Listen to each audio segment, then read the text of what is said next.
Well, good afternoon. Welcome to this very special broadcast of the Race the Comrades Marathon Legends. My name is David O'Sullivan.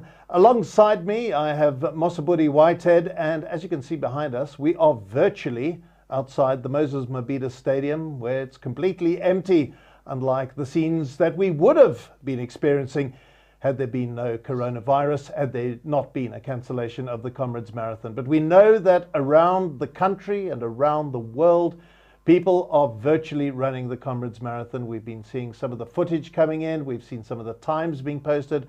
People running all sorts of different distances, whether 5, 10 kilometers, even 90 kilometers. For myself, well, I've covered Comrades marathons 3 times, but my co-host, Mosabudi Whitehead, has not only covered the Comrades Marathon, he's run, is it 6 you've run altogether, Mosabudi? Running and walking 6, yes.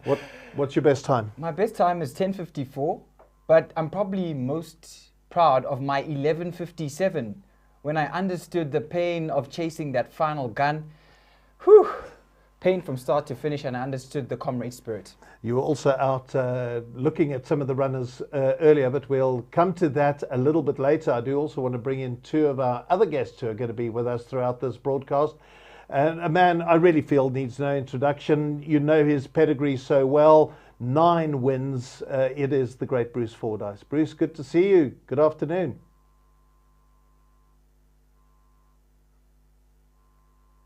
So have you been for a run, Bruce?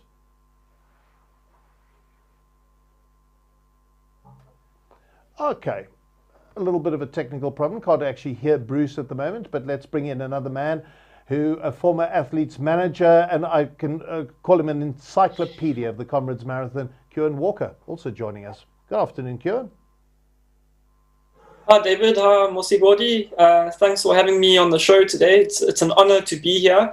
Would have preferred to be at the real Comrades, but this is the next best thing, so it's awesome to be here today.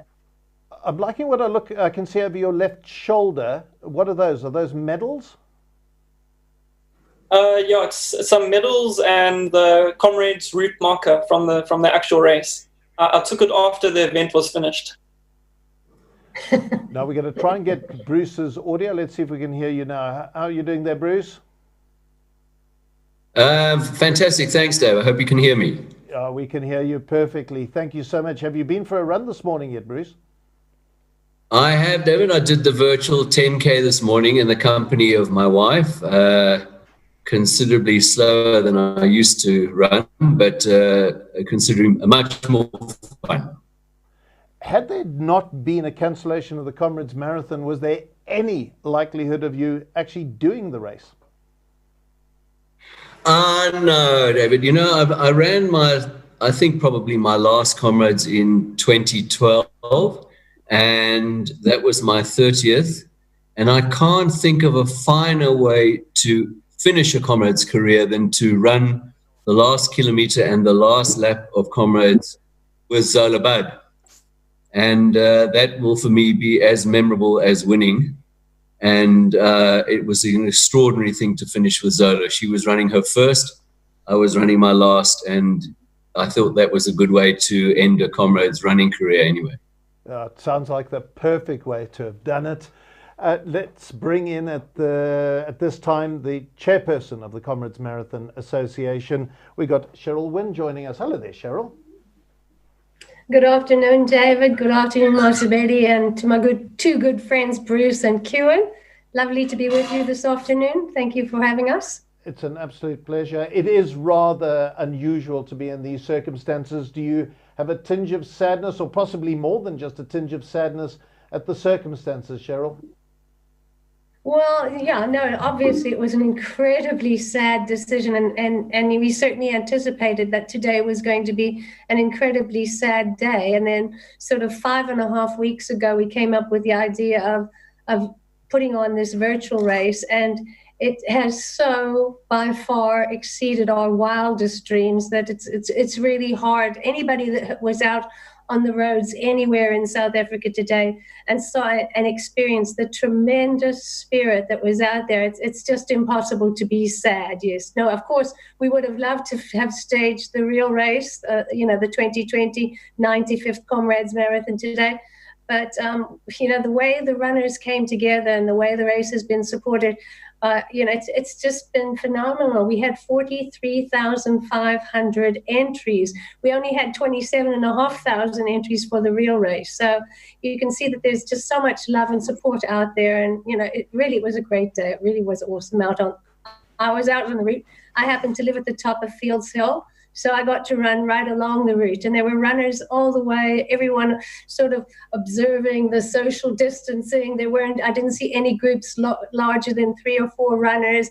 Everybody had their masks, and everyone was so incredibly friendly, greeting one another. You often run along that road and, people will barely greet one another because they either have earphones in or whatever, and they're listening to music. But today, the spirit out there was just one of togetherness, and it was exactly what the Comrades Marathon is all about. And it really brought home just how much this race means to the people of South Africa, and certainly to the runners.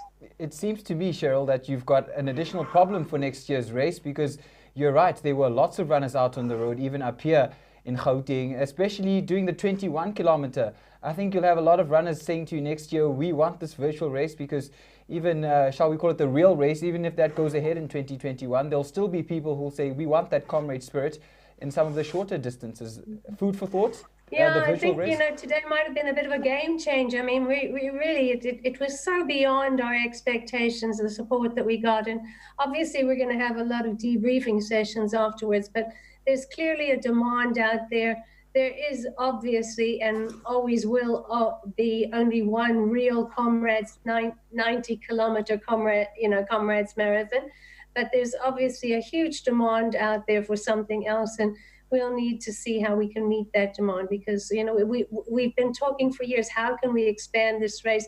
How can we bring in younger people? Because the thing about Comrades Marathon, and I mean, Bruce just explained, he ran his 30th. It's almost impossible to do just one.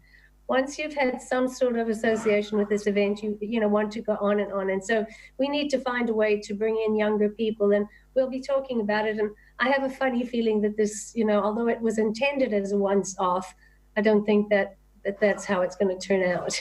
So you were out on the roads a little earlier, and I think I would like to think most people do know that back in 1982, a young woman by the name of Cheryl Jorgensen won the Comrades Marathon. I hope people know that you are, in fact, a Comrades champion. How fresh are those memories of the win in '82, Cheryl? It's actually something that, stays with you for the rest of your life. No one can ever take it away from you. I was, a one-win wonder. It was fantastic. I came twice second to the great Isabel Roche Kelly, and I came fourth on 2 occasions behind Lindsay Waite. So in between, I had my own win. No one can ever take that away from me. It was a wonderful experience. And, I remember Lindsay Waite used to often say that, Comrades Marathon changes the entire course of your life. And it certainly did for me, because, ever since then, I've been involved in athletics and very much like Bruce and Q. And it's, you just fall so in love with the sport, with the runners, that you just want to keep on giving back. And I've heard Bruce talk about his park runs and talk about how that's his legacy. And it's just something that happens. You just want to keep giving back to this sport that gives you so much. Well, one thing about the Comrades Marathon is that it throws up so many legends. And if I could just for a moment pay tribute to some of the legends that we lost over the past year. And I think one of the most prominent was the man who wore number 1, Clive Crawley. And Kieran and Bruce come in at any stage here as we pay tribute to Clive Crawley. He was a remarkable man, running with the number 1. What happens to that number now? Does it get retired? Cheryl? Are you asking me or? Yep, Cheryl, what do we do with the number 1? It's your number in perpetuity. You finished 10 Comrades Marathons, and you earned, Bruce did his the hard way with 3 wins. But, once you've earned that number in perpetuity, it's retired and it's yours forever. A few people have taken the decision to pass on their green numbers to very close family members. My husband, for instance, has passed his green number on to our son. But in general, it belongs to you, and you're the only one that can give it away. Yeah, I don't think anybody else is going to run number one. Bruce, Kieran, have you got memories of Clive Crawley? Yeah, I have a lovely memory of him in 1979 when I had finished third in the Comrades, and I came back to Pietermaritzburg for some reason. I can't remember what it was. And I bumped into him in the streets in Pietermaritzburg, and he took me by the shoulder and he said, "Listen, young Witzy," he said, "your third place was really, really good. Your second half was very fast. You realize you can win this race." And so for me as a youngster, I think it was my third Comrades. Even back in 79, I think Clive had probably done 20, I don't know, Comrades marathons. To hear that from him, for me, was very special from Comrades number one. Kieran, any memories of Clive Crawley? Yeah, growing up watching the race, I was always in awe of Clive Crawley having run so many Comrades marathons. I couldn't even believe it myself. And, just to show you how talented he was, I remember back in 1998, which coincidentally, Cheryl that year met me at the Comrades Expo through Barry Varty, who was a previous chairman himself, and asked me if I wanted to go on the press track the next day as an 11-year-old kid. And that was like a dream come true for me. So I was on the press track that day. And then I remember being on the finish gantry, after the winners and stuff had come through. And that was the day when Clive actually finished his 40th Comrades. And he still ran under 9 hours that day. And I was like, wow, this guy is so amazing to be finishing your 40th Comrades still under 9 hours, which is already a respectable time. Just shows, the legend that he was and forever will be. Another person who passed away is Elizabeth Kavanagh, who goes down in history as the first official winner of the women's race in 75 after Letty van Zyl got disqualified. Kieran, do you know the circumstances why Letty van Zyl was disqualified in 75? All I can see is that she didn't meet a qualifying standard. I wouldn't know. Was there a qualifying race? Was she too young? What were the reasons? Do you know? Not off the top of my head. 75, as you mentioned, was the first year that women were allowed to run the Comrades Marathon, but I can't recall the circumstances as to why she was disqualified. Maybe Bruce might know a bit about that. Yeah, in fact, to be quite honest with you, Kieran, I'm not sure that we had to qualify back in those days. And when I say that, my first one was 2 years later in 1977. I don't remember having this qualification demon hanging over my shoulder. I, at the risk of exaggeration, would say I can vaguely remember that you could almost enter Comrades up until the last moment. For, I think in those days, a massive entry fee of about R5. I don't remember qualifying. There must have been some other reason that I can come in here and help you out a little.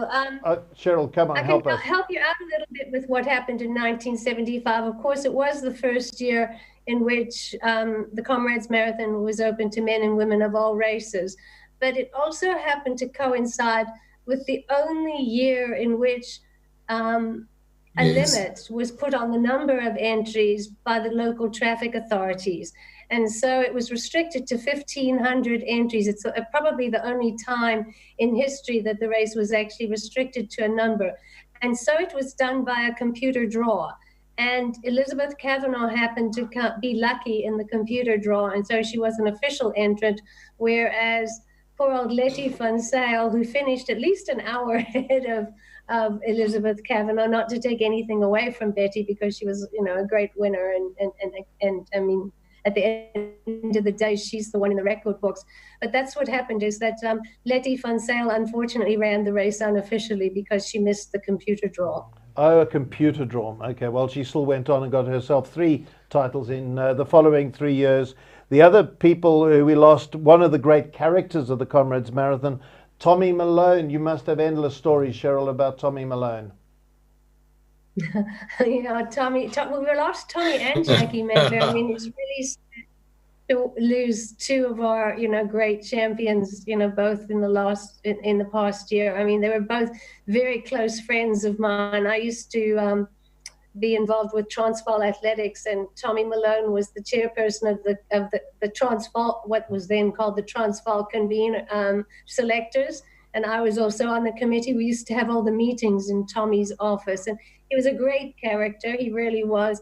Jackie Meckler was such a gentleman. In fact, both of them, they were absolute gentlemen of the sport. Where that famous run of Tommy's, where he's more famous for coming second than he is for coming first, and maybe that was his one regret in life, is everybody forgets that he actually won the year before he had that trip right before the finish and was beaten by his own very good friend Moni Kuhn. That's right. 66 was when he won it, and then was pipped at the post in 67, a very famous bit of footage there as well. I'm sure Jackie Meckler and Tommy Malone are people you knew well, Bruce. Yes, both of them. So, I mean, it's just, I can't believe that the Comrades doesn't have those two great characters anymore. I mean, just Tommy alone, to listen to him talk, and particularly the repartee and the teasing and the banter that used to go between Tommy and Mani Kuhn, because the two of them beat each other in 2 consecutive Comrades marathons, and the two characters were so different. So Tommy was this extrovert, loud Scotsman. And it's an amazing thing about Scottish people. They can have left Scotland for 300 years. They never lose their accents. Yes. And then there was Mani, who was dour, reserved, quiet, humble Afrikaner. And the two of them were almost like twins. I miss them so dreadfully, because Tommy used to always tease Mani, and then Mani would try and reply. So just to give you an example, there would be a gathering where there'd be a whole lot of winners together, and Tommy would say, "Oh, we would lose it, Bruce." The winners baton across the finish line. Sorry, Bruce, we lost you for a. You see, he passed Tommy in the last stride. Sorry, Bruce, you're going to start that story one more time, because we lost you at the critical moment. The last part of that story. I will, but was that they always tease each other, and so Tommy asked Mani to asked us to tell Mani what it was like to carry the winner's baton across the finish line. You heard that bit. and so Mani, because Mani passed Tommy on the last stride, he's one of the only a couple of winners who have never carried the winner's baton across the finish line. And I can promise you that to carry the winner's baton across the finish line is one of the most magical moments in sport anywhere. It doesn't matter how tired you are, how much you're cramping, how much pressure you've been under. That winner's baton is like a magic wand in your hand. It's like a lightsaber. And there isn't a single winner I can think of who hasn't raised it to the sky. As you get it, you pump the sky with it. And of course, Tommy would say to all of us, tell Mani, because Mani was, when Tommy collapsed across the finish line, they tore the baton out of his hand and they handed it to Mani. And so Mani's response always would be, because he wasn't as nimble as Tommy was with the teasing. His response would always be, shut up, Malone. And there was a time when we drove, a whole lot of us winners were driven to a function, actually, to launch Amabidi Bidi at a venue somewhere around, I think it was around the top of Inchanga. And we were all traveling together in a combi. And as we went through Drummond, which is halfway, Tommy had been sitting at the back of the combi. He suddenly got up and he ran to the front of the combi. And we said, what are you doing? He said, no, I just want things to always be normal. And that is that, as usual, I went through halfway ahead of Mani Kuhn. Mani was still sitting at the back. And then Cheryl, sorry if I'm dominating the conversation here, but the memories are for me so fantastic. Cheryl was part of a group of people who organized a winners reunion in 1983. And every winner around the world attended. And it was a glorious, glorious, wonderful weekend. And no one could have a bigger ego than anybody else because everybody there had won, but everybody there had been beaten by somebody else who was in the room. And because of the rivalry, and it was a black tie function at around about midnight. So you can imagine we had a couple of glasses of wine. At midnight, we staged a final rematch between the two, because of course you have to remember Tommy beat Marnie by 20 minutes in 1966, and Marnie beat Tommy by 1 second in 1967. So we had the rematch, the decider, and we decided to have that around the parking area of that hotel. And I was the starter, and Alan Robb was the judge at the finish line, and we mapped out a little 200-meter route, and it was a fantastic race. But unfortunately, Marnie didn't see the speed hump. So that was the end of the race. But so I miss them both because it was just every year. And then again, please forgive me if I'm dominating, but I think Jackie Meckler has to be the most humble, most incredible winner of the race. I mean, he 5 times winner. A lot of people don't know that he would have been an 8 times winner, but he lost 3 times to English runners. He lost to Dave Bagshaw. I think he lost to Bernard Gomersall and to John Smith. And he was a simply superb runner. And he ran in the very, very famous Commonwealth Games race in Vancouver, where they ran in scalding temperatures and all the officials abandoned them and went to the stadium in order to see the mile race of the century, which was Roger Bannister against John Landy, the only 2 men who'd ever beaten 4 minutes for the mile. And so they were left out there in the sweltering heat with no seconding and no water and everything. And in that particular race, Jim Peters collapsed in the finish straight. He had the gold medal in sight. He collapsed in the finish straight and crawled across what he thought was the line, but it was a couple of 100 meters to go. It is a horrific thing to watch. You cannot let children watch it, to see a man zigzagging across the track and trying to keep going. And in that incredible race, Jackie finished second. So he was also a silver medalist in the Commonwealth Games. That's a fabulous story. That 1967 race is quite remarkable, and I think it is worth having a look at that final finish as Marnie Kuhn overtakes Tommy Malone right on the line. Have a look at who's carrying the baton. Early morning in Pietermaritzburg sees hundreds of runners at the start of the 56-mile Comrades Marathon.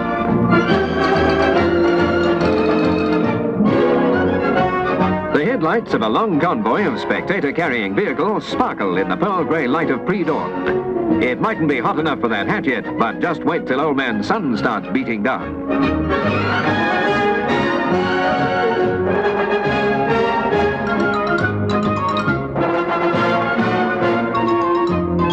A young girl tries her luck. In this testing race, you need plenty of willpower to back up your stamina. 46-year-old Fanny Maria jogs along at a nice, even pace.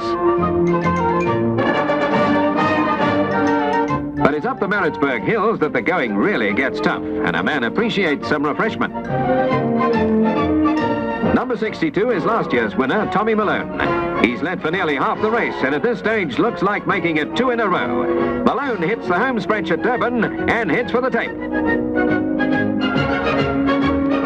With mere yards to go, he falls. Staggering up, lunges desperately forward, but Marnie Kuhn takes first place.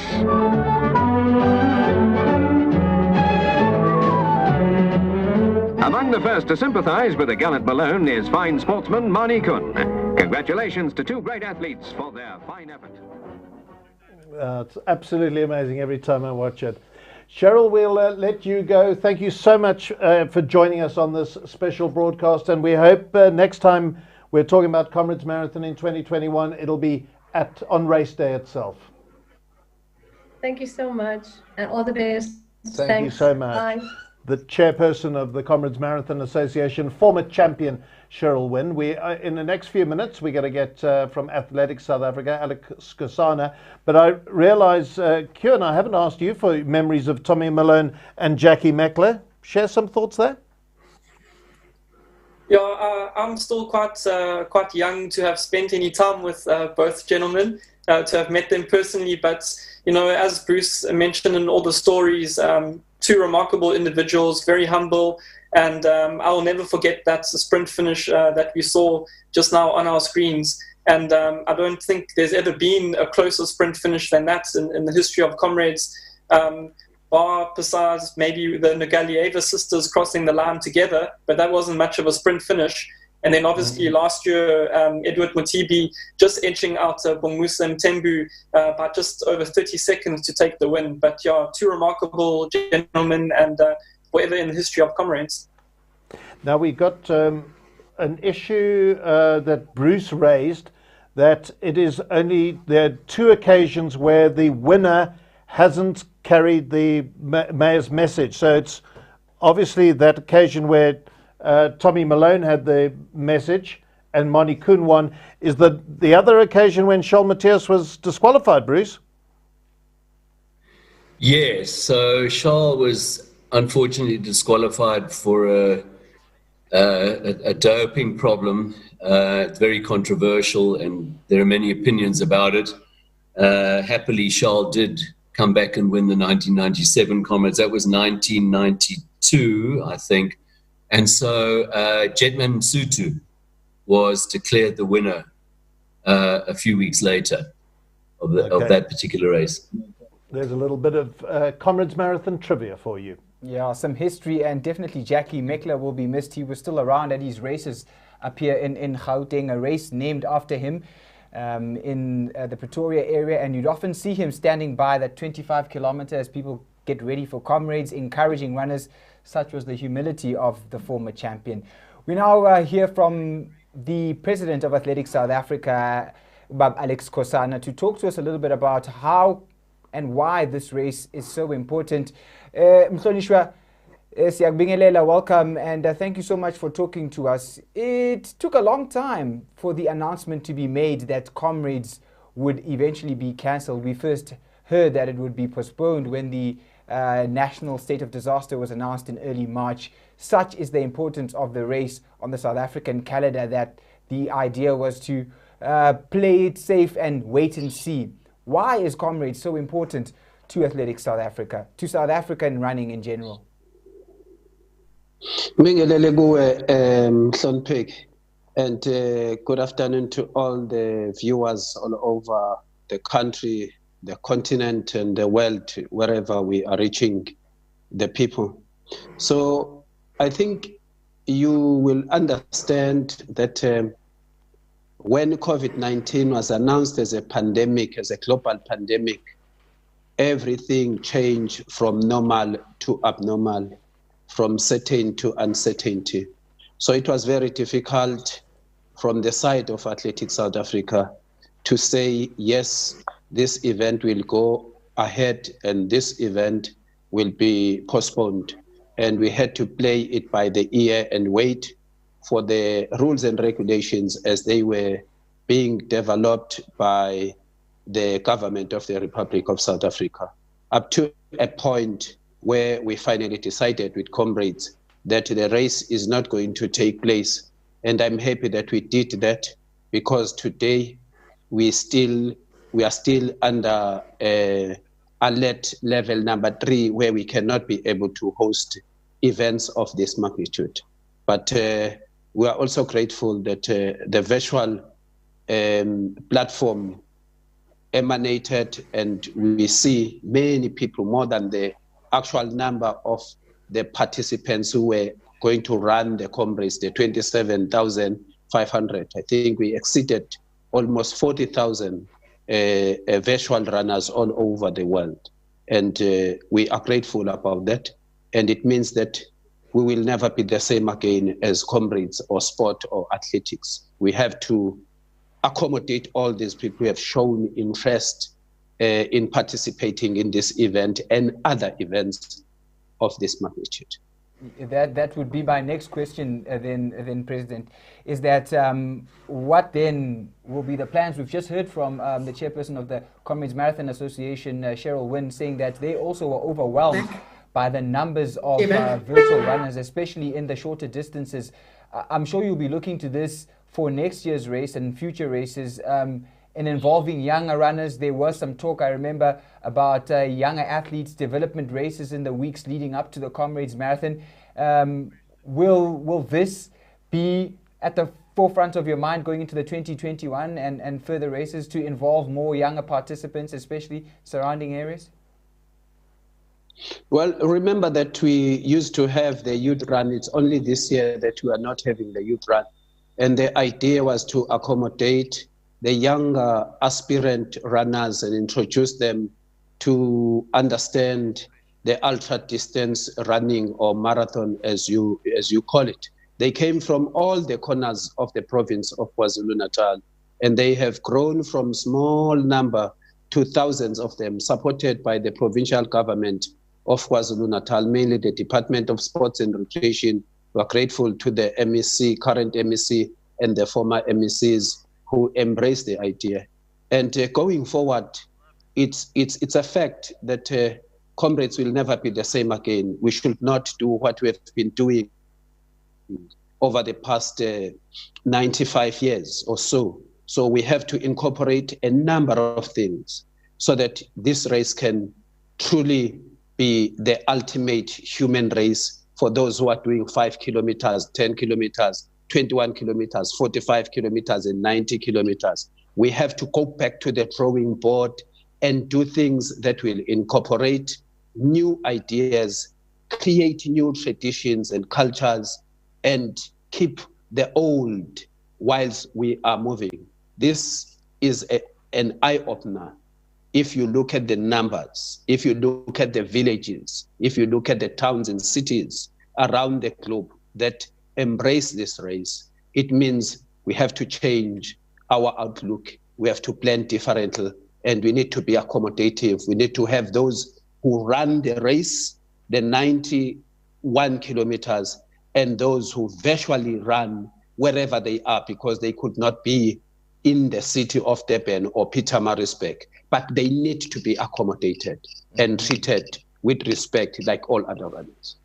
Mhlonishwa Siyabonga, thank you so much for talking to us. We look forward to next year's race, and we look forward to the continued support for the Comrades Marathon, and we look forward to more races sometime, maybe even small ones, before the end of 2020. I know the runners out there are hungry for even 10Ks or 5Ks, so we will wait to hear from your office. Thank you for talking to us. Thank you very much. We'll do that so long as it is safe. We put human life first before any other thing. Thank you very much. Well, thanks to Alex Skosana there. And one thing we are sure about, having heard from Cheryl Wynn as well, is that 2021 is going to be very different. In a few seconds, we're going to talk to Colin Hector from Championship because they have been involved in creating this virtual race. But Kieran, some thoughts from you about what Alex Skosana has been saying? Yeah, I think, Alec mentioned some very good points. I myself, this morning, we took our son Ethan down to the Durban beach run, and he did his first Comrades 5 kilometer.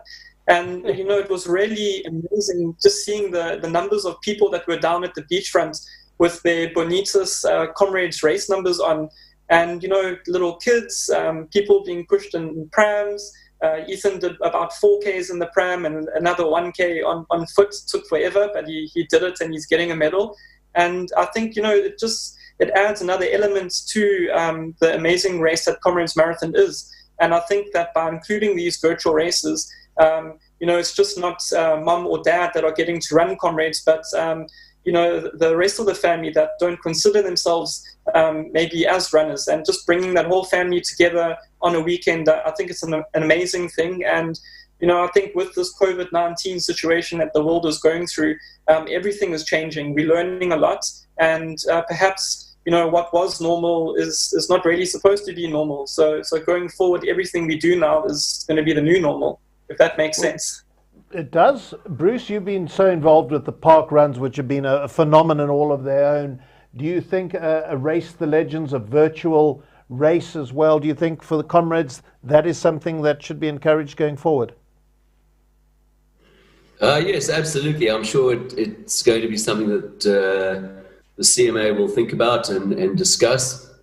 as Kewan said and as Alex said, I think it's going to make its way into the Comrades, into the whole Comrades basket, so to speak. But just, picking up on what we were saying about globally, I mean, this morning when I woke up, I was getting messages from friends in New Zealand who were busy finishing their runs. And then I picked up a message from a great friend, Sandy Kondo in Japan, who is running her own Comrades. I see now great friends of mine in Namibia, Kirsty Brits and all her friends have been running for 10 hours and 50 minutes. And they say they are going to break 12 hours for Comrades. It is just phenomenal today what has happened.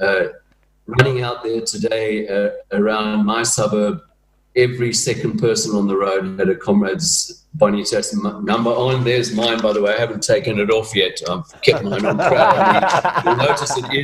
You'll notice it's not the common or garden ordinary white one. It's a green number for somebody who's done more than 10.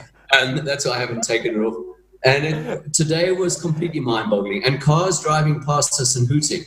Yes. And to the two youngsters I bumped into on the road, I was running at the correct distance with my wife, and these two youngsters said, is this the Comrades Marathon? What's happening? And I looked at them and I said, yes. And the two of us have done 65 kilometers.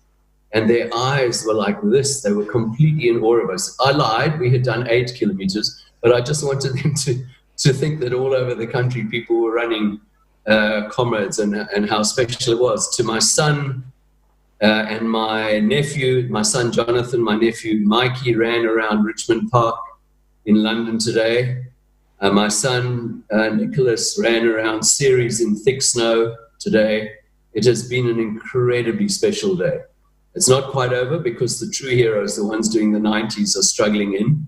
But it has been a really, really special day. And so at the risk of, sounding cliched, out of every dark cloud does come a silver lining. And today has been a silver lining out of a dark cloud, which has been that there hasn't been a 2020 Comrades. And we should all be in that magnificent stadium, Moses Mabhida, getting ready for the drama of the final cutoff gun. But this has been a magnificent compensation.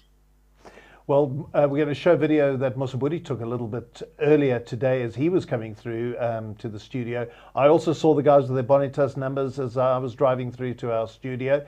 But in fact, let's have a look at that video. So Mosabudi, set the scene for us. You went out with you filmed on your phone. Yeah, so I got up this morning, and before I came in, I decided to take a drive around the eastern, southern and western corners of Johannesburg, and I just saw runners everywhere, and that was from about 7 o'clock in the morning.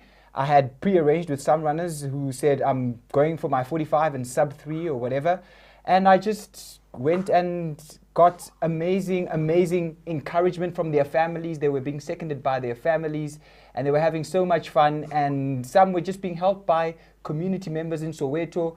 And that was the spirit of Comrades around the country. It was wonderful to see.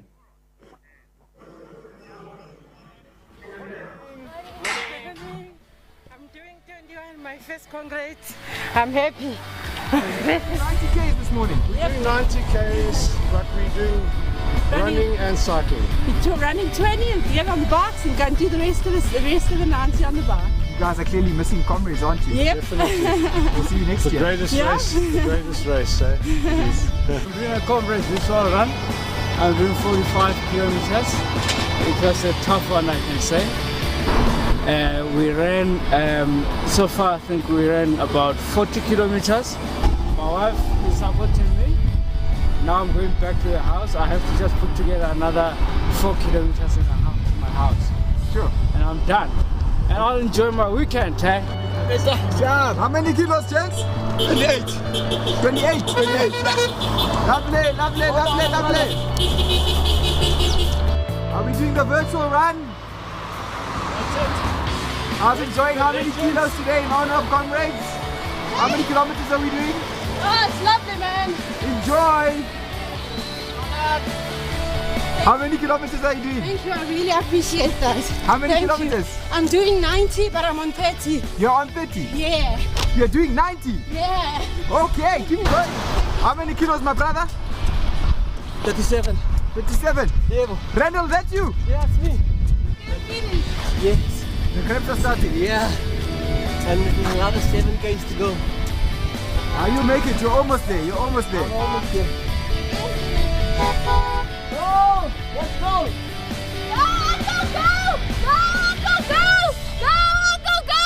Go, Uncle, go! You say this year you would have been doing a double green. Double green today. Hey, man. So now you have to wait for 2021. I have to wait for 2021. Ah, man. Hey, man, I was so looking forward to it. Yeah. Yeah.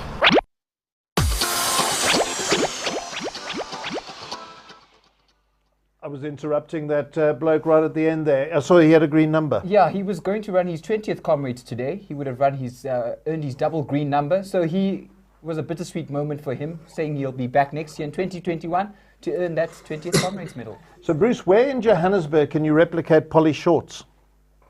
Can you find a Polly Shorts, did you say, Dave? Yeah, where do you replicate Polly Shorts? Because it's all very well to say I'm running the 90, but if you're not running Polly Shorts, does it really count? No, it doesn't count, because the problem with Polly Shorts, and remember, the runners would not have run Polly Shorts this year. They would have run down Polly Shorts in the early morning cool with a bit of frost at the bottom. But the real Polly Shorts is 1.8 kilometers long, and unfortunately, you get to it after you've run 80. So it's very difficult to explain to people who don't run what you feel like after 80. But you are completely broken. And if you're very fortunate, you've only lost 3 toenails and now you've got to go up this monster. I suppose, I've run up Jan Smuts Avenue quite a lot. That's probably 1 kilometer. But wow, in Johannesburg, it's tough to find something as hard and as steep as Polly Shorts. The advantage we have up here in Johannesburg, of course, is we have high altitude, which means that we have a 13% higher red blood cell count than our coastal, friends. So we have a bit of an advantage there. But Polly Shorts, that's waiting for everybody in 2022. Exactly. Well, I'm going to bring in now from Championship Colin Hector, because he's been instrumental in getting this virtual race up and running, I think is the appropriate expression there. Colin joining us, I hope. Let's get him in. There he is. Hey, Colin, good to see you. Good afternoon. Tell us about this concept of the Race the Legends. How did it come about? What's the thinking behind it all?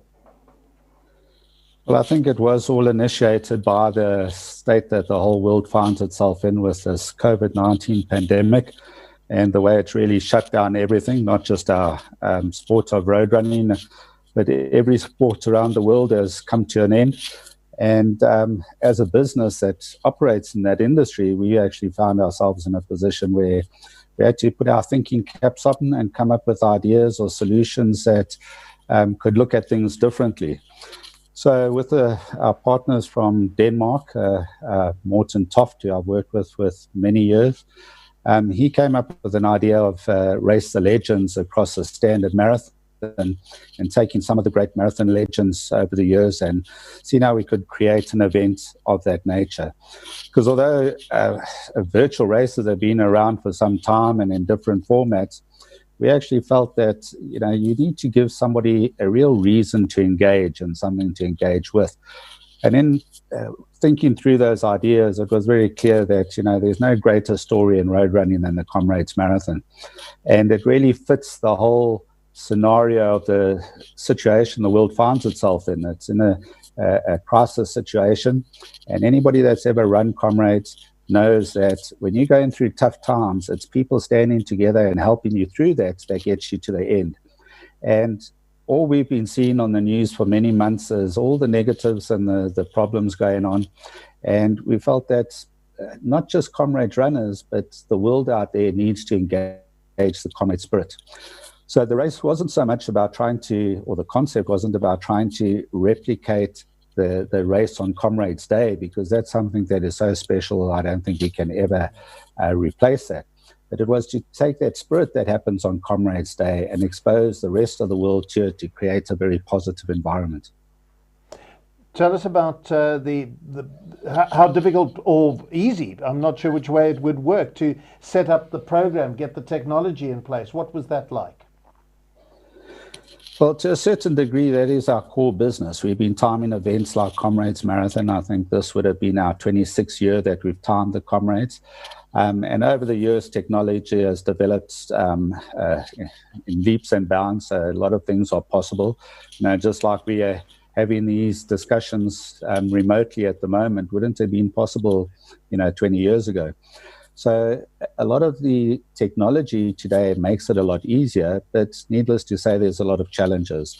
The take-up and response to this has been tremendous. So with close on 40,000 or just over 43,000, I think the number is, managing all those results and process on the day are quite challenging. But we've got a team of very clever people sitting in the background and ensuring that it works so everybody can enjoy the experience. You've touched on the numbers, Colin, 43,000, that's a lot of people. But what's the breakdown? Because we're used to a flood of entries for 87 kilometers. And of course, with shorter distances being available for the virtual run, we've seen a lot more people entering the virtual run to race the legends. What's the breakdown from 5, 10, 21? What have you seen? Yeah, more than half the people, the large majority, are are on the shorter distance, 21K, 10K, and 5K. The 21 and 10K are the larger numbers. I don't have the figures in front of me at the moment. But the shorter distance has been attractive to people that are not typical runners. A good example is my wife is not a person who goes out running ever. But just in the spirit of Comrades, she decided to enter, and she entered the 5Ks.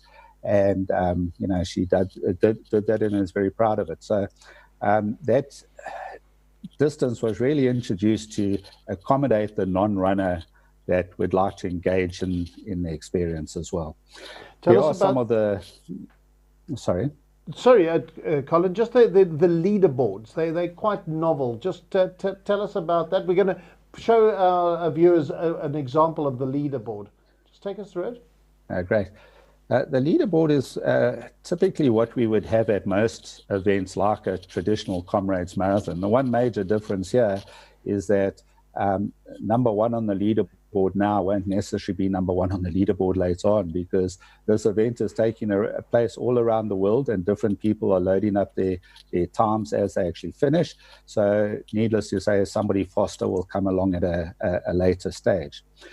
But we've taken it one step further than what we would normally have on a leaderboard, in that people can find their results there. And by clicking on it and going down further, we now start experiencing the race, the legends concept, where people can, for example, go back to 1921 and see the time that they ran today, how that would have ranked them and put them in the race if they were running back in 1921. Now, fair enough, it's not a perfect science because there's a lot of different factors that come into the situation. Weather conditions, we all know the roads were very different in those days. Shoes were very different. But it's a novel way of people to engage and experience the event. For the typical non-Comrades runner, there's also the possibility that we can actually, from a 10K time, do an estimation of what they could expect on that pace to be able to go and run the Comrades in. Obviously, we're not saying that will be their Comrades time. The better they train, as Bruce will tell you, the better your time will be at the end of the day. Yeah, well, to see how well I'll be doing against Bruce Ford. I remember Bruce once telling me, put the treadmill on, I forget how many kilometers an hour you told me, Bruce, and I lasted all of 10 seconds, where you were lasting hours after hours. It really humbled me about how fast I needed to run. Colin, just one last thing about the charities. I presume that the charities of the Comrades can benefit from the day in some way? Very much so. The whole concept is not about making money. Obviously, as we mentioned earlier, there's a lot of people devastated by the impact of the COVID pandemic. And, many people are unemployed. Many charities that relied on income have actually that income has just dried up because companies that maybe supported them, they have to scale back. They have to look at how they spend their money because they just don't have the revenues. And Comrades traditionally has a Bidi Bidi charity portfolio, which is made up of 6 charities, which change from time to time. But they typically generate substantial donations from the public to actually support those charities. So that same model has been applied to the virtual race. The one difference is that traditionally runners and Comrades would choose to pick a charity. Yeah, we've actually created a charity profile for every one of those 43,000+ people. And anybody can go to the start list, and there's a little icon on there that you click on it for the charity, and you can make a donation against that runner. So, for example, Bruce ran today. Somebody can go and search for Bruce's name, click on that icon, make a donation, or Kieran's son, I think he also entered, didn't he, Kieran? You can actually go and select his name, make a donation in his name that goes to any one of those charities.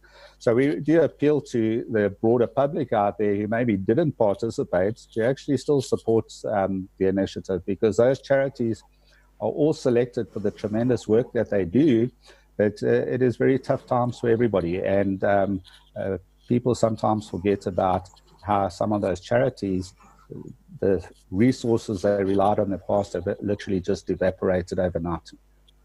Fantastic. Colin, just one last thing. When does the virtual race end? Because obviously the Americans they've still got daytime, haven't they?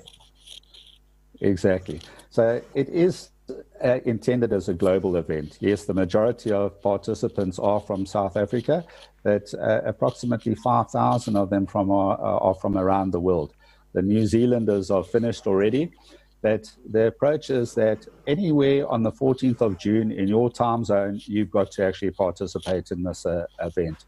So I think Hawaii, if I got my geography correct, will be the last area where people can actually still officially do a Comrades. But it does highlight a key point, is that this isn't a traditional race.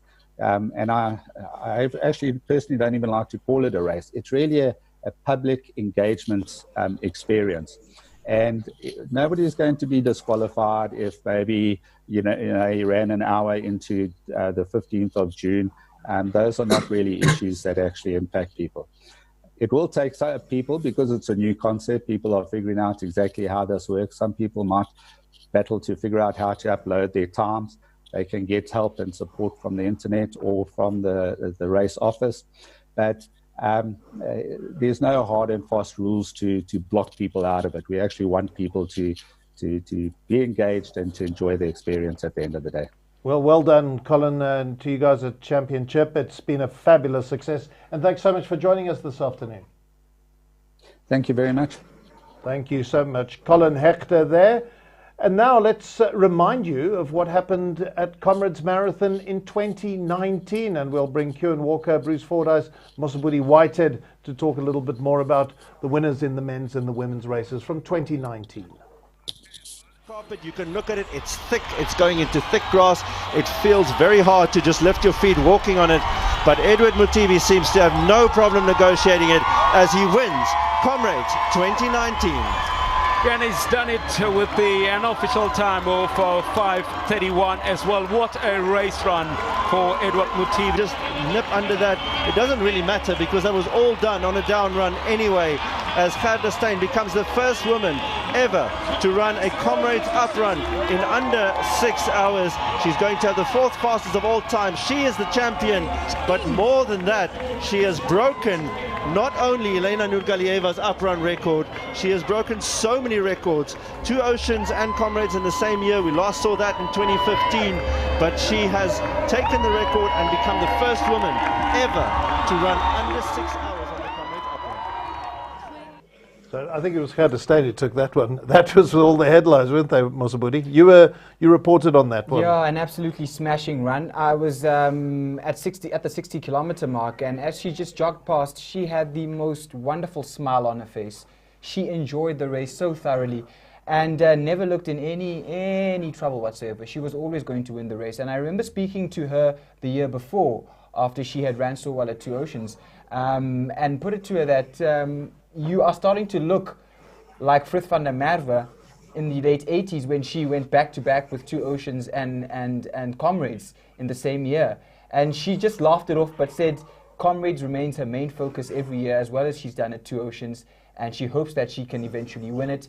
What a smashing win it was. What a smashing win it was. Yeah, 5:58. Kieran, your thoughts on 2019, Gerda and Edward Matibi's performances? Yeah, it was an amazing race. History was made with Gerda running that sub-6 hour.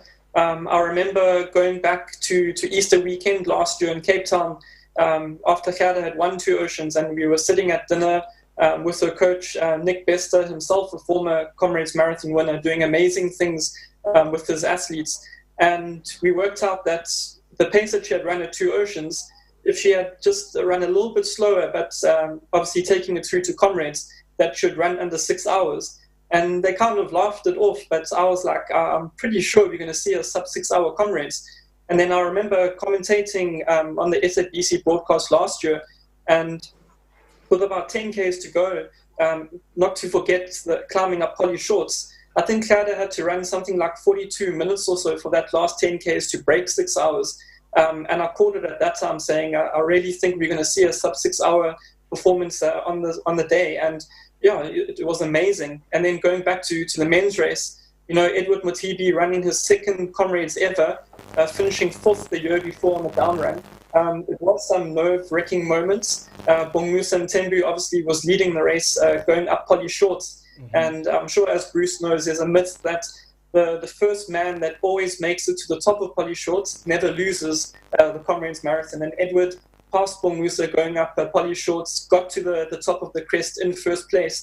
But it wasn't all over until the finish. It was some nail-biting moments there as Bongmusa slowly closed the gap, but just ran out of real estate, finishing around 30 seconds behind Edward. But phenomenal win by both Edward and Gerda. And, as Bruce was mentioning earlier about Tommy and Mani being such humble people and champions, the same can be said with Edward Matibi and Gerda Steyn. Amazing, humble people, just brilliant performances all around. Bruce, let's hear your thoughts, particularly on that Polly Shorts tussle that we saw in the men's race last year. Well, David, I was actually standing on Little Polly's. That's Ashburton, or as it used to be called, Impushini, which is 11 Ks to go. And that, to me, is the critical part of the Up Comrades. It's a horrible, horrible part of the Comrades Marathon. You run up this hill, it has a little bit of a break in it, and then you have to climb again, and it gives you a grim warning about what Polly Shorts is going to be like.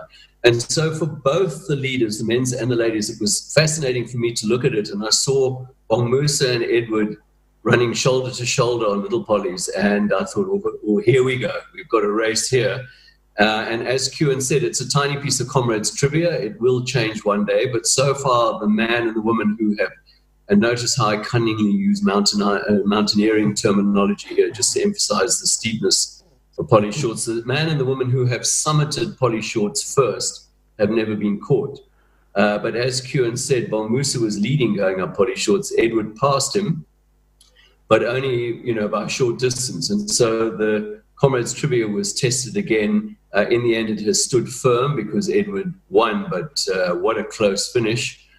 And then what can you say about Gerda? You can run out of superlatives. She came past me on Little Polly's. She saw me standing at the side of the road. She gave me a cheeky little impish smile and a wave. And I thought, my goodness, this is history in the making beyond all belief. And it was a great privilege to be at the finish, standing in the VIP. So there's a VIP section, you see, Dave. And the VIP section is full of the important people, the officials and the sponsors, and of course the politicians, and then the ex-winners. And so we ex-winners stand there together and have a wonderful time. We get spoiled rotten. It is a complete ego trip for us. But I happen to be standing next to Derek Price, who was one of my heroes. And Derek won 2 up runs in a row in 1974-75. There were 2 up-runs in a row because 75 was the 50th running of the Comrades Marathon. And Derek won that in 5:58, that particular race. And I remember him saying to me, Bruce, 5:58, and have a look, Gerda Steyn is coming in 5:58. And he said to me, honestly and humbly, he said, if you had told me in 1975 that a woman would be running on my shoulder, I would have told you, you are completely insane and you're taking drugs or something. And he said, and here's the disturbing thing. He said, when I finished in 1975, I was finished. I was completely out. I was exhausted. He said, have a look at Gerda. She is waltzing down the finish straight. She's blowing kisses at her family and her fans, and she looks good for another 5 kilometers. So he says, I have no doubt in my mind that had Gerda and I been together with 1 kilometer to go in 1975, said, I have no doubt who would have won the sprint finish. And I think, to put it into perspective, when I started running, to break 6 hours on an up run as a man, you would probably win the race, but you would definitely make the first 3.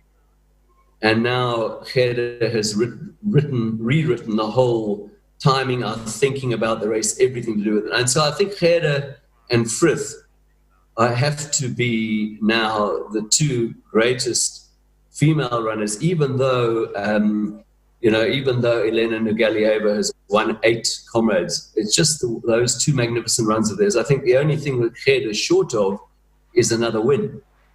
And Edward also, yes, another win. And I'm going to sound like I'm lecturing here, but a truly great champion wins in both directions.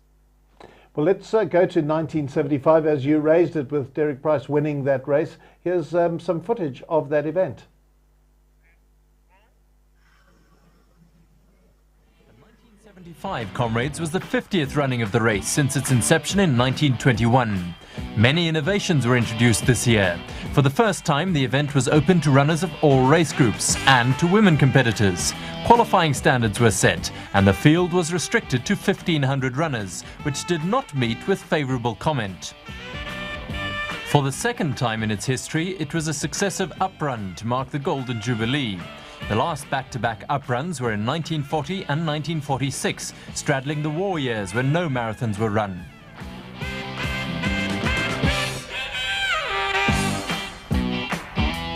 Alan Robb, who had won the Harley Ballington Trophy for the first novice home in 1974, led the 1,352 official starters until Harrison Flats, where 74 winner Derek Price effortlessly took over the lead. Robb slipped back to 5th place behind Gordon Shaw, Koos Sutherland and John McBrearty. Price won in a time of 5 hours and 53 minutes, and in the year of the woman, Elizabeth Kavanagh was the first woman to win a Comrades medal, even though an unofficial entrant, Letty van Zyl, was the first lady home. Vincent Rakabele, who finished 20th, was the first black runner to win a silver medal.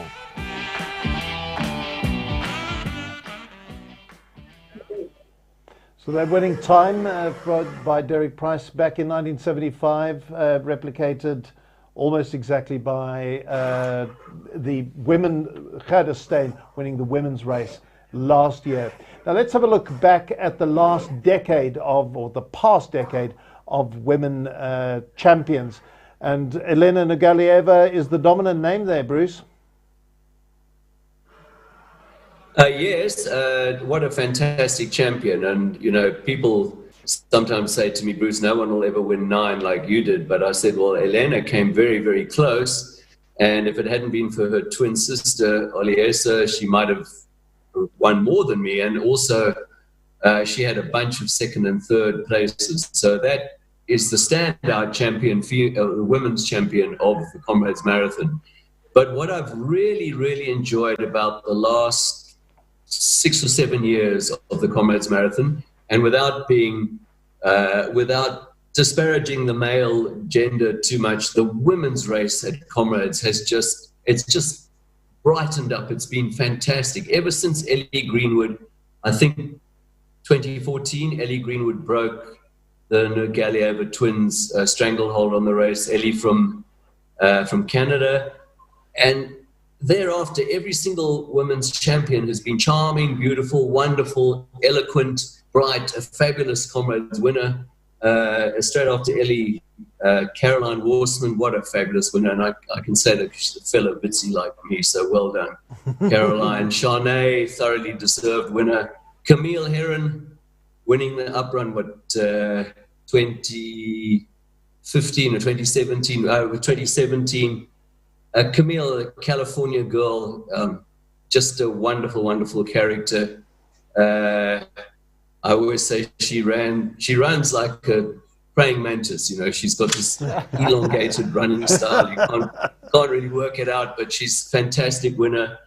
And then Anne Ashworth winning, also fantastic, clinical, brilliant run.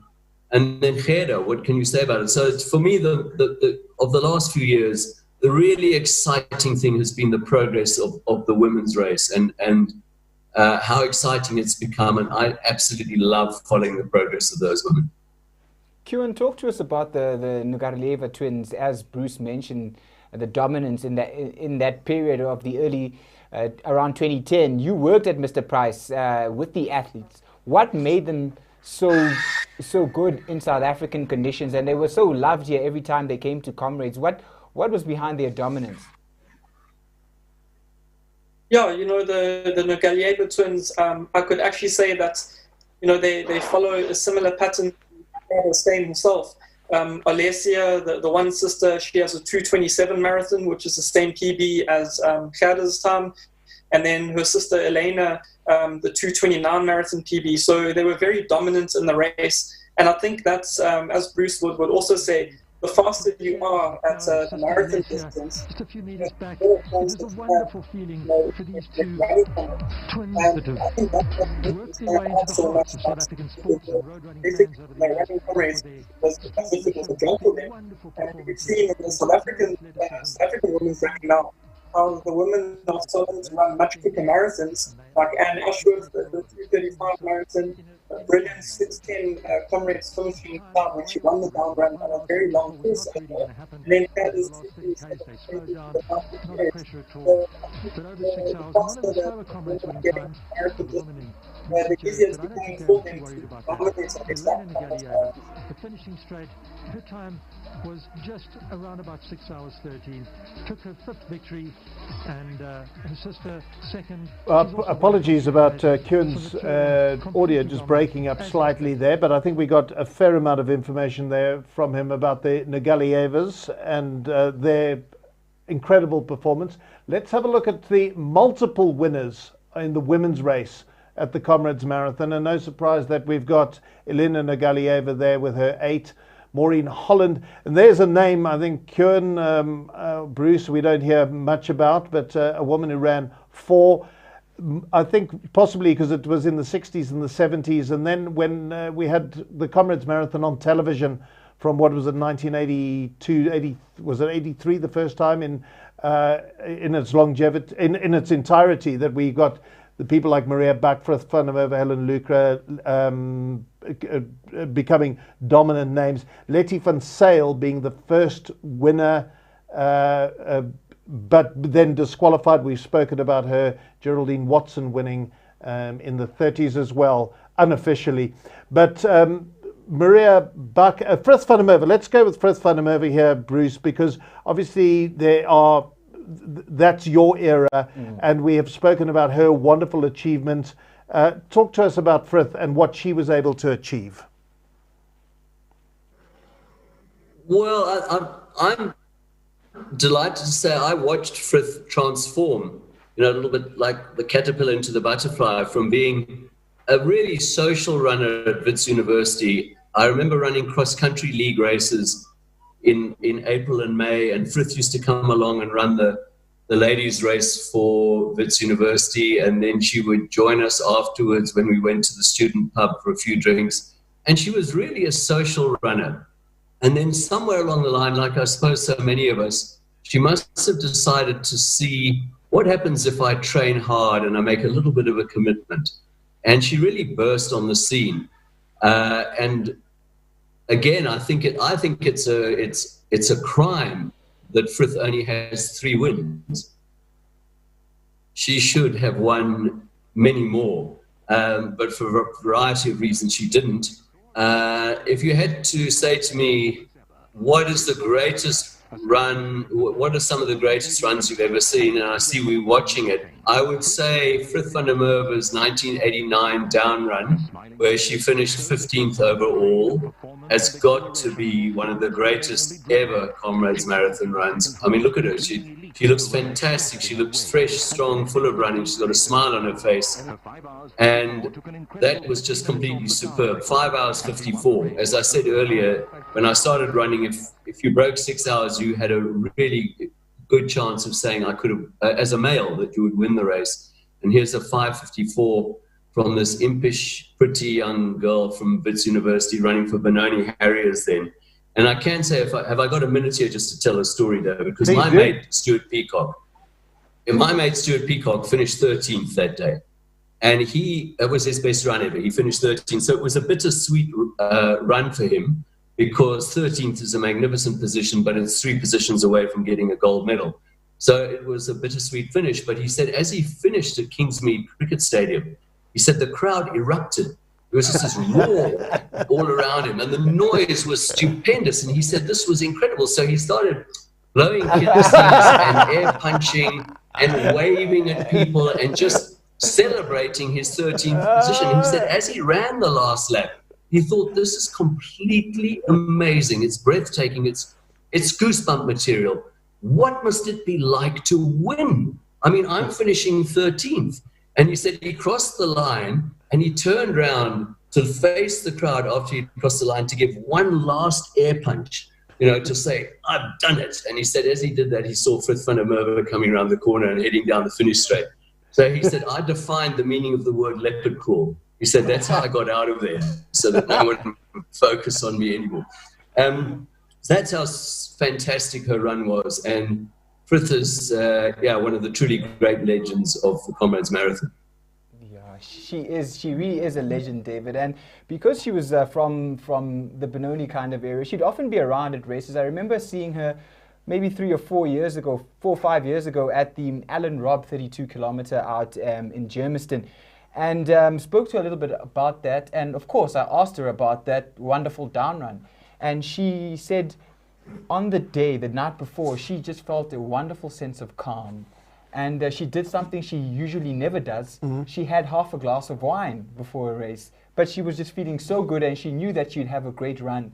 And she says just from start to finish, it was a magical day for her out on the road.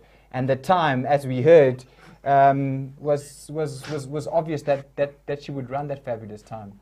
I love that story, that she knew it the night before she was going to have a great run. Bruce, do you feel it in your bones the night before?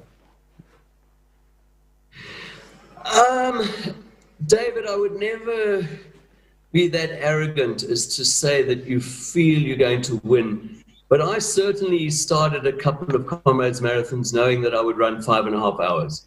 My training had told me that. The way I felt, I get all the answers from certain key training sessions that I would do in the last couple of weeks before the race. So I knew that I would run 5.5 hours. So therefore I would say, okay, if somebody runs faster than that, then they will beat me. But I certainly know tomorrow morning I'm not going to let myself down. And it's a pity we don't have Cheryl here to continue to talk to her, because she shared with me the other day, we did I don't know what they call them nowadays, a webinar, a blog or something. I'm far too old to know what's going on with these things, technology. But she shared a moment where she said before 1982, she knew she was going to win. The day before, she knew she was going to win. And I've certainly gone to the start line knowing, I can't say I'm going to win, but if you're going to beat me, you're going to have to lose an arm and a leg out here, mate. Because I'm going to leave nothing out on the road. I'm going to run as hard as I can. So we certainly have that. And the converse of that is that sometimes when you're not going to win. Yeah, and the difference between the winner quite often is that they're pretty sure they are going to win. The contender is hoping to win. And when I was beaten by my good mate Nick Bester, we were great friends, I kind of knew that day, even though I lined up, I had a really haunting feeling that I'm not going to win this one. And I couldn't have handed on the baton to a better mate and a really great Comrades runner than Nick Bester. Right. We're going to move on to having a chat now. I'm going to hand the reins over to Mosabudi Whitehead as we bring in Max team running team manager Martin Ngwenya joining our broadcast. Good afternoon, Martin, and we've got Kieran Walker here, and I'm sure you will have a lot to say to him. I know how close the two of you are, have been over the last decade or so. But I mean, just talk to us about Max Elite. When people in my generation, sort of their late 30s, maybe early 40s, mid 30s, started watching Comrades, that Mr. Price was what we saw.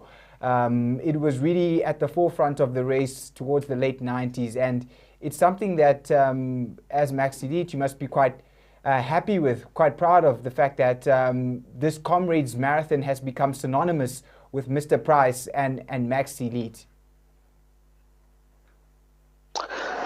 Good evening, everyone. Mosibudi and David there in the studio, and the viewers, and my fellow colleague Kieran Walker there, and Bruce. And let me take this opportunity and send my condolences first to the Clive Crowley's family, and because Clive was one of the greatest Comrades runner.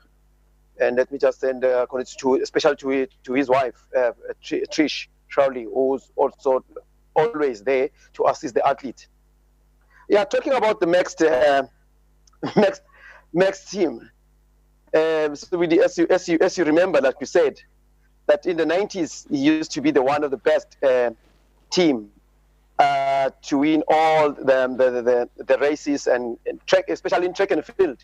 We used to specialize that in the track and field, like in the APSA series, Yellow Pages, and all of that. But came 1995, where Sean Micklejohn win the first gold for the Mr. Price team. That's where we dominated from there. Since then, we have been dominating in the top 10, both in the ladies and the men's team, up until we changed the team to Max Elite. We are also dominating. So I would say Comrades has been part of our family. Now, we've been, and even myself, I worked for Comrades for 12 years. So I've been part of this wonderful event for quite a while now. And with the help of Kieran Walker also. As you know, he's been called the encyclopedia because he knows everything. I've learned from him lots of things from Kieran. We've been working together for more than a decade now. So yes, what I saw today, it was a fantastic thing to see South Africans supporting each other like it was a race, a Comrades race itself. Because I was up and I wake up early in the morning today, around about 3, to second one of my athletes to help them in on the road. Because some of the guys were doing 90, which is because Connor also did the 90 kilometers, and other guys they were doing 45 kilometers, and all the events like the 21K. Some of them they did the 21K.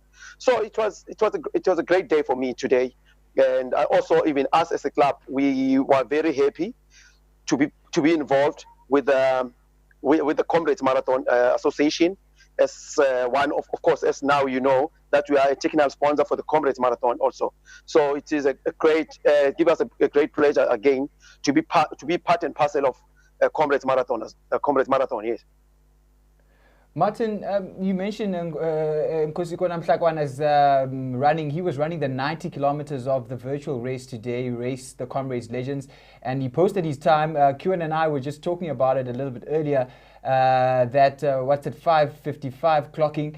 How do you look at the race? I mean, this year it must be bittersweet because you would have been hoping for another gold medal on top of the podium, but how do you reflect on the virtual run, especially given the fact that Mr. Price is the technical sponsor in Max Elite?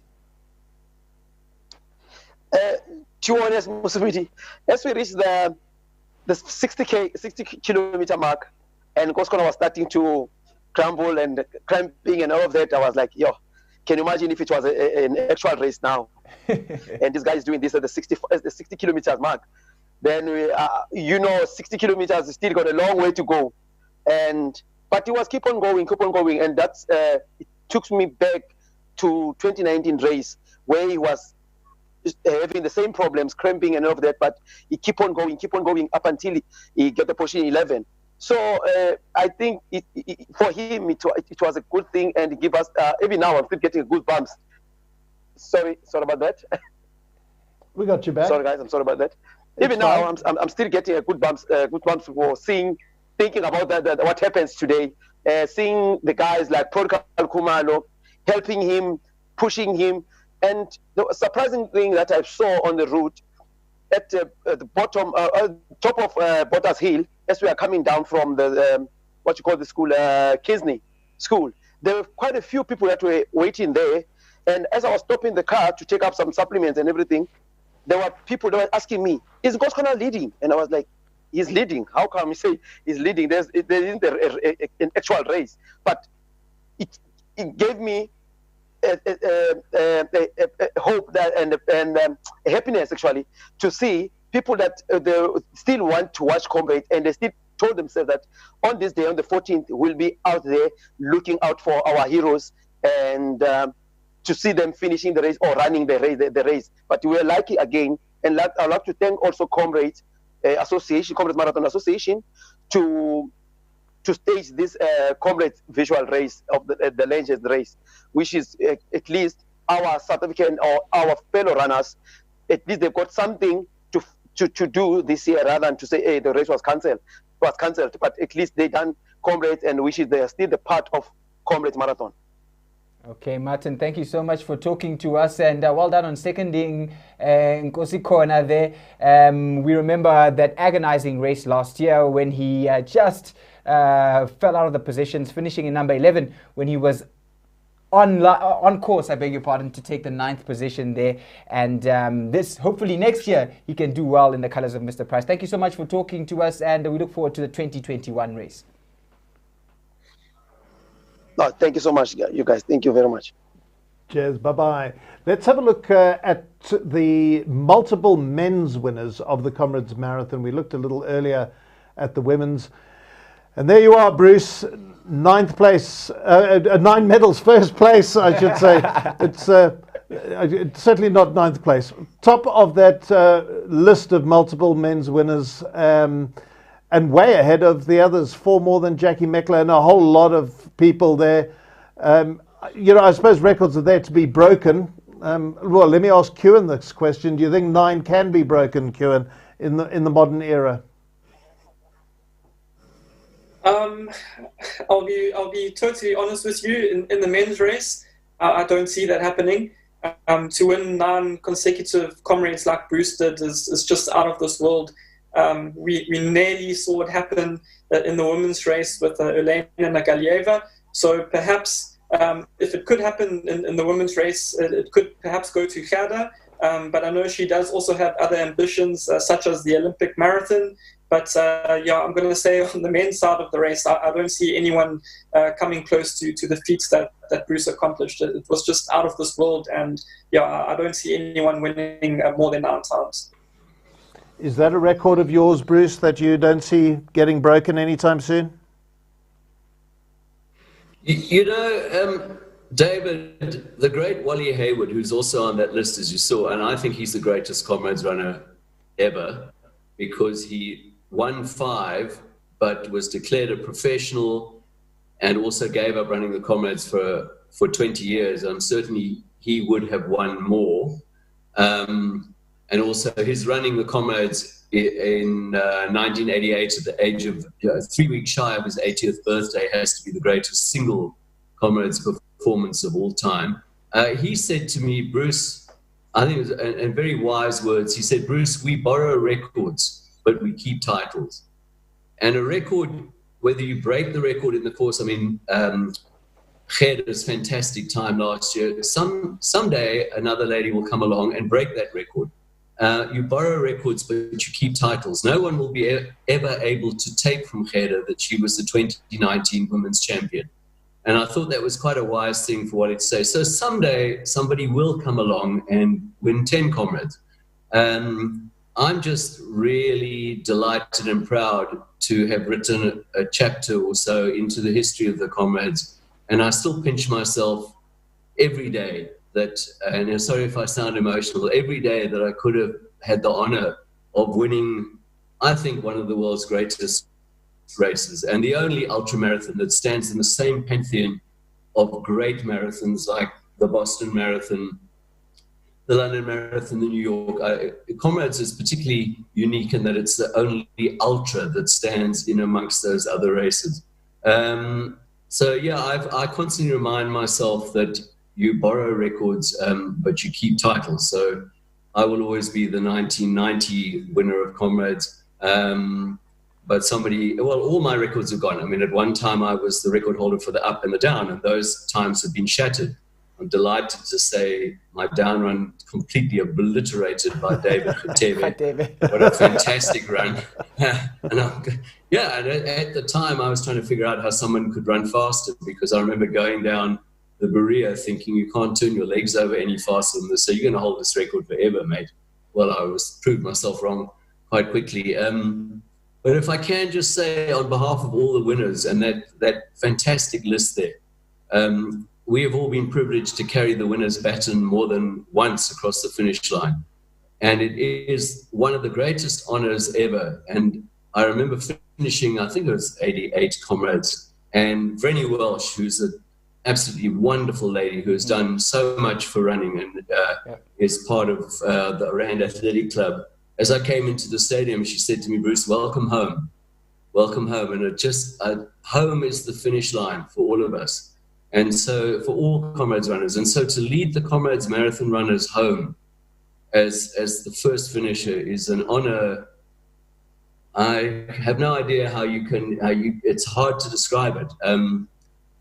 And in that 1988 race, my seconds came to me right near the end. I had about 2 kilometers to run, and they said, "China," you know how we greet each other. My China, you've got a 10-minute lead and no one's going to catch you. Enjoy it. And I froze that moment forever to keep for myself the honor of leading the Comrades. I had 2 kilometers to go. My legs were very sore. I lost a couple of toenails, but I was running very fast. I knew I was strong. I can still taste the funny taste of the drinks we drink, the corn sugar drinks we drink. It was like making my mouth tacky, and some sweat had come down and it was dripping into my eye, and taking the sunscreen. But to lead the Comrades is the proudest moment of your life. And I said, freeze this moment forever. Keep it in your memory forever. If ever I'm depressed, slightly disappointed with myself, lonely or sad, I can literally thaw that moment out and take myself back there and say, you once led the Comrades Marathon. There's nothing more to say. It's just the greatest honor. And if I'm emotional, I sounded, I am, because it is incredible. To be a multiple winner, Bruce, it doesn't mean that all the races were easy, and you certainly had some duels, as others on that list will have had. Talk to us about some of your rivalries with the likes of Hosea Chale, Bob Delamotte, and some of those who would be planning year after year to beat Bruce Fordyce in that era of dominance. Well, you know, I have a great bond with most of them. I mean, you're only great runner because they were great, because you can't run those times unless somebody forces you to run that time to win. So I'm surprised we haven't heard more of Alan Robb today. But my personal hero when I started was Alan Robb. I was a young Bitsy, and it was my job to invite him at that stage, he had won the Comrades once. I invited him to be the guest speaker at one of our pre-Comrades functions. And I remember staring at him. I just stared and stared at him like he was a Martian. I was trying to work out what is so special about this guy that he's won it. What is special about Alan Robb? He is gentle, mild, modest. If you had to speak to Alan for a whole day and you didn't know it, you would never find out that he had won the Comrades Marathon. Speak to me for 5 minutes and I'll tell you. So I'm just a complete contrast. And he was one of my heroes. He was incredibly hard to beat. And of all my runs, the 1982 down run against Alan was the hardest race I've ever run. We broke away together going down Botha's Hill. And notice how I say it's Botha's Hill, not Botha's well Hill. Done. This is KZN. They have never heard of Botha's Hill. It is Botha's Hill, and it is Kloof. not Yes. crew off. It's KZN. So we broke away together, and a runner called Henry Niembi came with us, who finished 7th that day. And I remember Henry saying, this pace is too fast, so I'm gone. And for the next 20 Ks, the two of us went shoulder to shoulder, and I eventually pulled ahead of Alan. But it's what they call a Pyrrhic victory. I won, but the cost was so dreadful. I was so broken at the finish. I looked around twice, going around the Spanish stadium to see if anyone was coming, because I couldn't believe I could be leading the race, running so slowly. So Alan was a fantastic rival. Sorry, please tell me if I'm dominating the conversation too much. I'm loving the stories. You just keep going. Hosea Charlie is, I think, one of the greatest ultramarathons South Africa has ever produced, who didn't win Comrades. He won everything else. He won the Two Oceans, the City to City in those days, the Peter Corky, the London to Brighton. He won everything. He just didn't win Comrades. And if I could change the Comrades marathon, there he is. Yeah, we can see him. Horse as we affectionately know him. I would give Horse one of my wins, because he just thoroughly deserved to be a Comrades champion. Bob de la Motte, incredibly hard to beat going down, or somebody who believed he would win. Not hoped he would win, believed he would win. And when he didn't win, he would just say, well, I'll do it next year. Mark Page, very good. And in the early days, Johnny Halberstadt. I think Johnny Halberstadt is, and Kewan might agree with me here, the greatest all-round distance runner we've ever had in this country. His range of ability. So he had a sub 4-minute mile. I could never get anywhere near that. He won the NCAA's triple title, 10,000 meters college title in the States. He came 3rd in the Boston Marathon. Any road race you name, anywhere in South Africa, he won it, usually twice. He just didn't win Comrades. He came 2nd twice. And I'm going to leave somebody out, and they're going to hate me forever and ever. Nick Bester, tough guy, but as I said, he was the one who finally broke my streak. Sam Shabalala, a fantastic guy to run. The people that I raced against, those men were legends. I mean, very, very difficult. You've got an idea when you run 3.5 minutes a kilometer for 90 Ks to get away from them. It's tough. As you can see, I'm broken, hunched, and not quite the same as I used to be. That was the cost. But it's an honor to have raced against those guys. I'd love looking at that footage of the young Bruce Fordyce. It's lovely seeing that footage again. And I suppose one of the things, Bruce, was that we had so little else to watch sports-wise that we became fixated on the Comrades Marathon. I know to some extent these days there's so much more variety, but I wonder if you weren't dominating in the golden era of Comrades television. We'll talk to Jan Snyman in a short while. But you guys became celebrities, didn't you? We did, yeah. I mean, and by the way, you mentioned the gold and the locks gone. But anyway, I've managed to come to terms with that. I was gorgeous. But yes, we did. We because of sporting isolation, South Africa was almost forced to turn in on itself and watch. And if you talk to the cricketers, I remember talking to the very sadly missed Clive Rice, who's a great mate of mine. He would say the Transvaal, as it was then, Western Province game at Newlands was sold out for a provincial game. So we had very little. And the same with the Currie Cup rugby, sold out. We had very little, so we turned in and we looked at what we did have. So maybe for Comrades, that was a wonderful, wonderful bonus in that people watched Comrades. And I still get stopped by people who say, you've got no idea how much I hate sport. But every single Comrades day, we woke up at 5 o'clock in the morning, we made breakfast, and we watched that race all day long. And not just the winners. I mean, as we all know, the most dramatic moment of Comrades is that final dreadful cutoff gun. And nowhere else in the rest of the world does that happen in any marathon. There is no cutoff. If you run New York, and I've run a few of those, it can be midnight. They better be there and take your time and give you a medal. It's just, but only in Comrades do we have that brutal cutoff gun, which just also is part of the whole DNA of the Comrades. The brutal cutoff gun is massive. So yeah, just sorry if I'm waxing lyrical, but I just love Comrades so much, and I love that event. And I think the sporting boycott at the time worked very well. Obviously now, wonderful people like Cheryl and the whole CMA have grown the race even more. Wonderful characters have come along to grow it even more. And it is just so rich with history, tradition, drama, passion, that I don't know why anyone would not watch it. Just to me, Comrades, watching that, the only thing I can equate it to is the same emotion is Cheslin Colby's try. Yes, very good. A few months ago when he scored against England and he did that little punch. That was the same feeling I had as when I watched Comrades. Yeah, and a wonderful feeling that will be shared by all the other men on that list. Kuan, I want to pick your brain a little bit about Bongamusa Mthembu, whose name also appears on the list of multiple men's winners.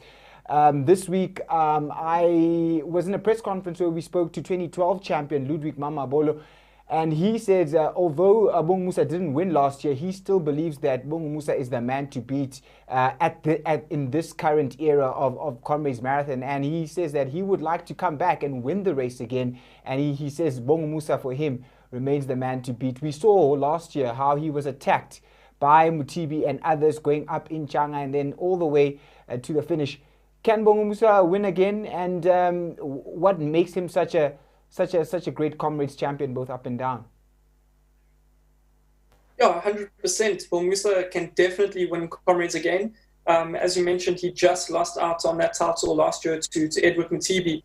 But one thing I can also say about Bongamusa is, as Bruce will also know, the former likes of Dmitry Grishin, Vladimir Kotov, former multiple winners who could only win it on the uprun, but could never ever do well when it came to the down. And Bongamusa was the same as that.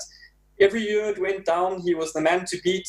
He won it a few times, but then every single year that the Comrades Marathon went, towards Pietermaritzburg on the uprun, he would never finish in the top 10.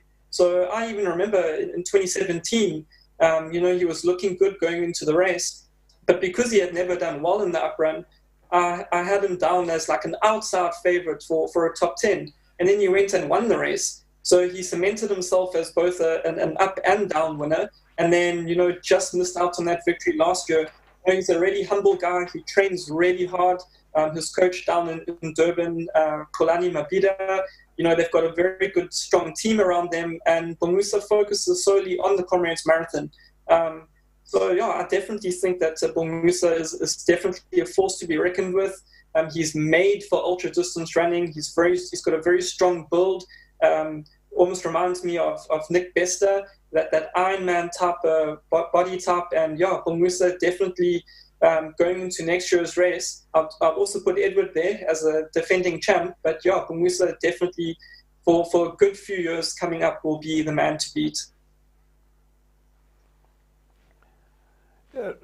Wonderful scenes there. I do want to go back to some of the other names that we saw on that list. And Bruce, it was interesting that you were saying that Wally Hayward, you felt he was one of the great runners. I think it's worth pointing out that his first victory came in 1930 and his second win came in 1950. I know there was a war in between, but between 1930 and 1940, he could have been winners there. It's incredible that he's got that time difference of 20 years. Let's have a look. We've got some footage of Wally Hayward winning in 1930. I'm hearing them, yes.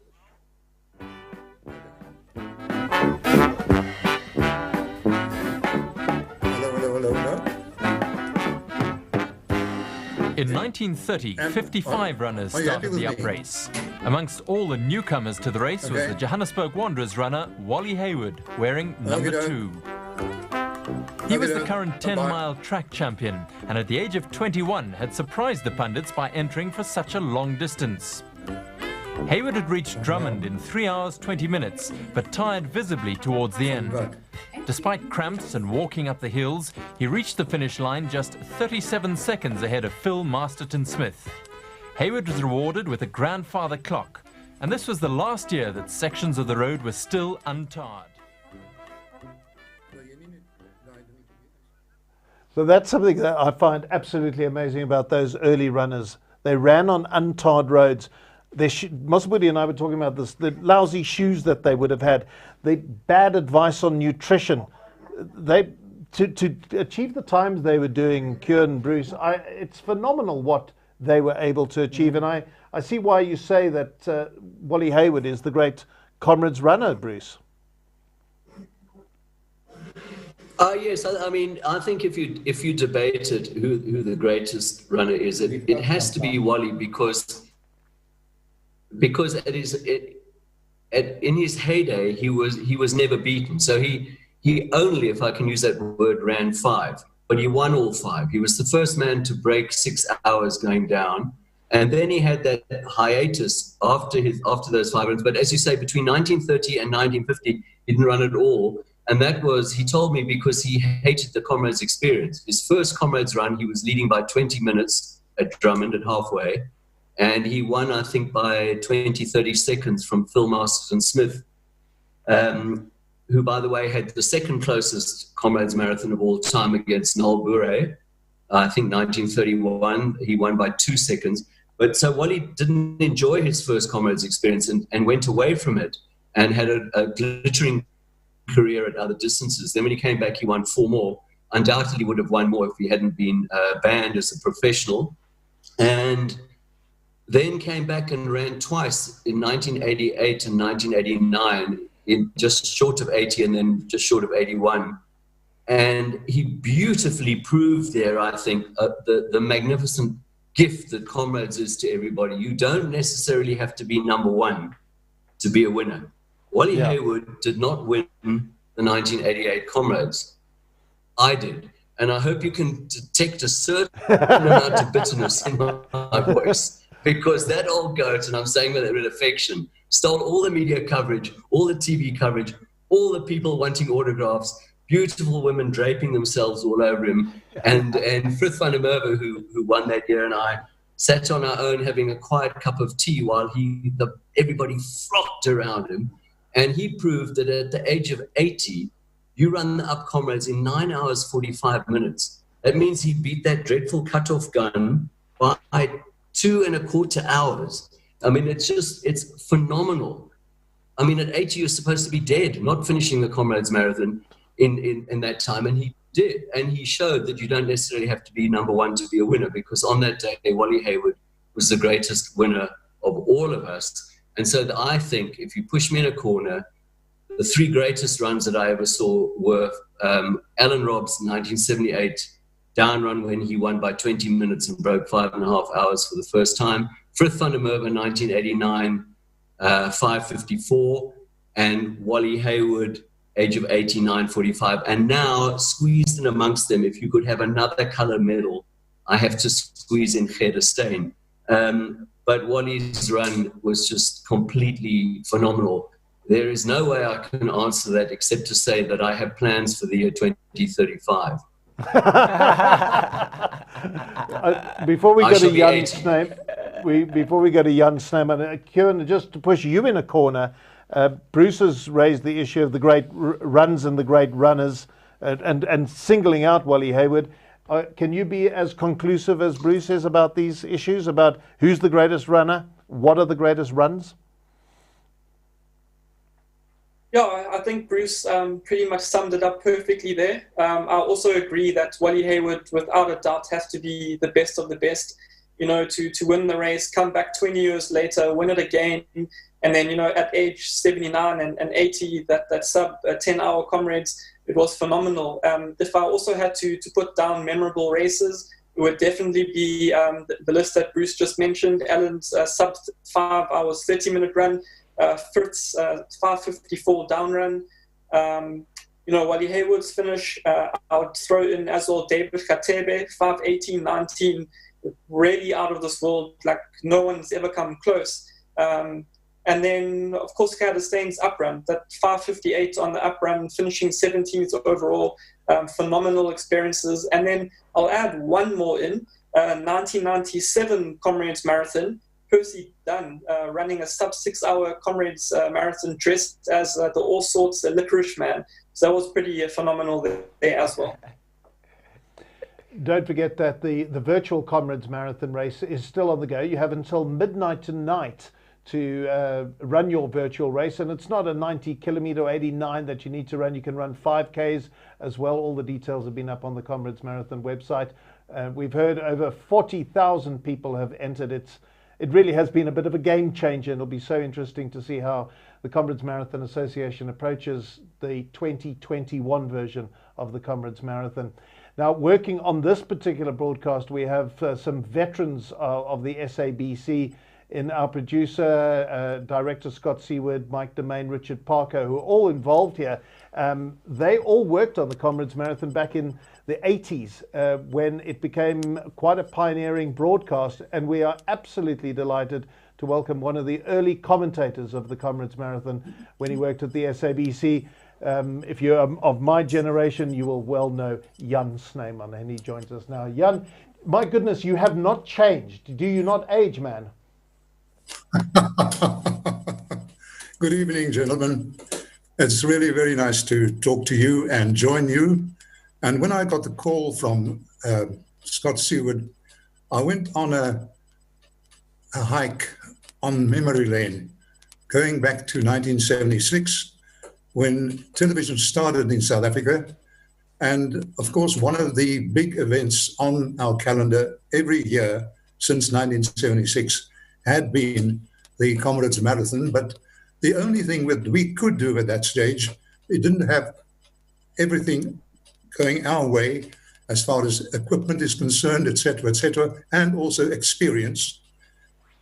We had to take our film cameras down to Durban and do a highlights package of about 20 minutes on the day, and that would have been edited, and the commentary would have been put alongside it, and we had to wait another, let's say, fortnight after the Comrades Marathon before we could broadcast it. But everyone, of course, viewers would want to say that, why can't you broadcast it now? We didn't have the know-how, to be quite honest, to broadcast it. This went on from 1976 until 1982, and I can't remember whether it was the end of 1982 or the beginning of 1983, when Robin Kempthorne, who was head of outside broadcasts, walked into my office one morning and posed me the question, and he asked me, would you say yes to a live broadcast 12 hours long of the Comrades Marathon next year? That is 1983.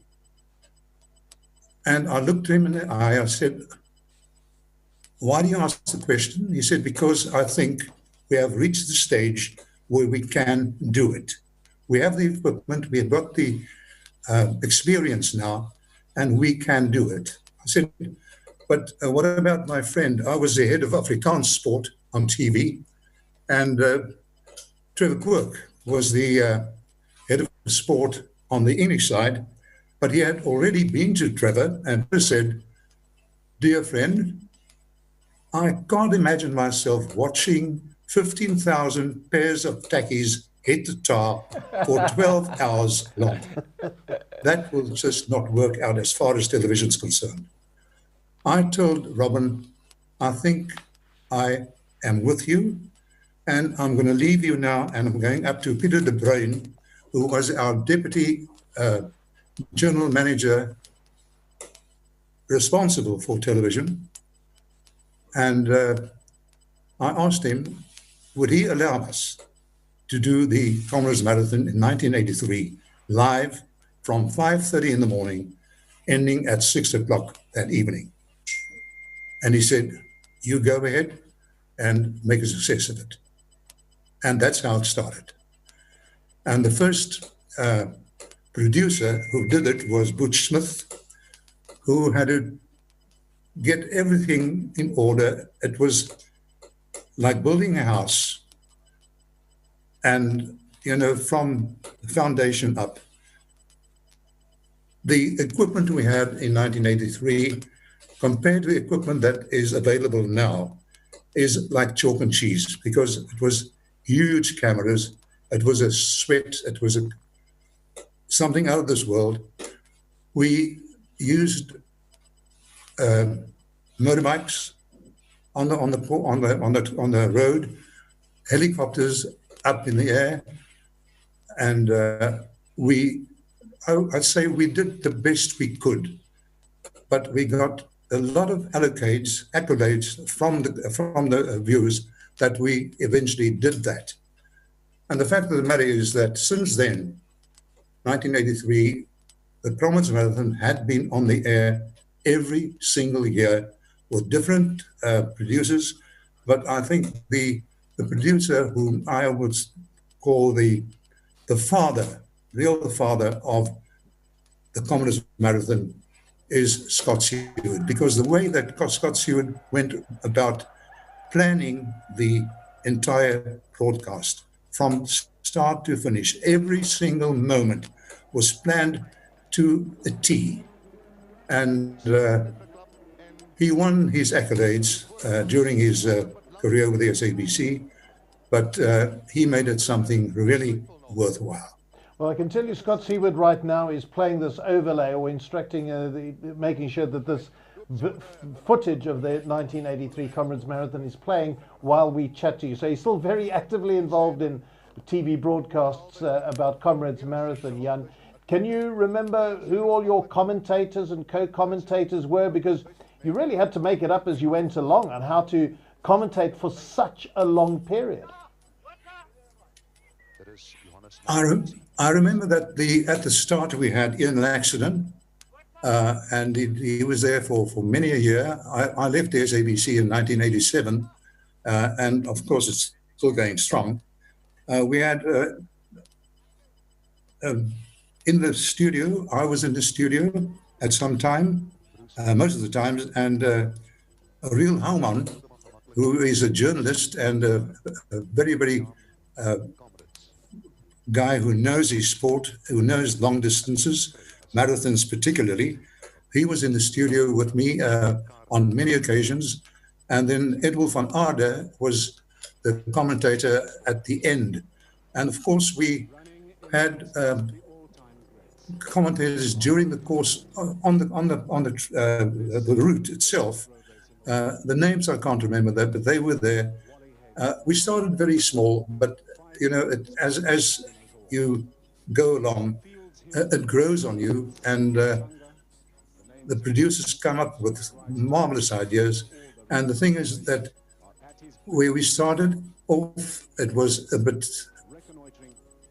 how shall I say, not really up to standard or up to scratch, but the way it's being done now, after so many years, I can be very proud of what had been done and what we have achieved for our viewers. And the fact of the matter is that when television came and we did the broadcast year after year, we also saw the growth in the participation of the Comrades Marathon. And when we talk about television licenses for broadcast, the problems we had with rugby, who wouldn't allow us to broadcast rugby live. Those were the days, you know, when we started off, where we had other sports like athletics, like the Comrades Marathon, like tennis, who came to us and said, please come along, we can build the sport. And that is exactly what television did in many occasions when we did concentrate on those kind of sports. Look at golf, what happened to golf? Don't tell me that because we do the golf tournaments in South Africa, the patrons stay away. No, they don't. The more we do it, the more they come along. Well, we're just looking at footage now of Adrian Steed doing some vox pops, as they're called, on the route. So he was obviously involved as well. You may not have shared Trevor Quirk's pessimism about this working, though. Were you surprised, Jan, at how well received it was and how you'd actually pulled off a 12-hour or 11.5-hour broadcast? Well, the thing is, we were very, very proud of ourselves. You know, when, as a matter of fact, right from the start, we were proud that we even ventured to do this. You know, things can go wrong, and it can go horribly wrong. But the fact of the matter is, we tried our best, and sometimes your best isn't good enough. But as the years rolled on, it became better and better and more professional. And the fact of the matter is that we could bring the drama that you're seeing at the moment, we could bring that into the houses of our viewers. And that's what makes the Comrades Marathon such a wonderful experience every year, because these things don't just happen. It's you don't need a commentary to explain exactly what is happening there. Yeah, exactly. Colin Goosen crawling over the line. That was, I think, something I remember so well from 1983. Jan, we're going to let you go. Thank you so much for your memories. Really do appreciate it. And it's lovely seeing you look so well and healthy, and your voice sounds just as I remember it. I believe you have just turned 81. I've turned 81, yep. But still going strong, still doing sport on Radio Helderberg. But I'm on a sabbatical at the moment because there's no sport in the country. God, I've got nothing to do. So I'm glad that I had the opportunity to just give my views on the Comrades Marathon and sport in general. It's lovely seeing you again. Thanks very much to Jan Snyman. Now, that was a name and a face from my youth. Thank you so much, Jan. To bring back some memories for you watching a bit more footage of that particular race, Bruce. It did, yes, it did.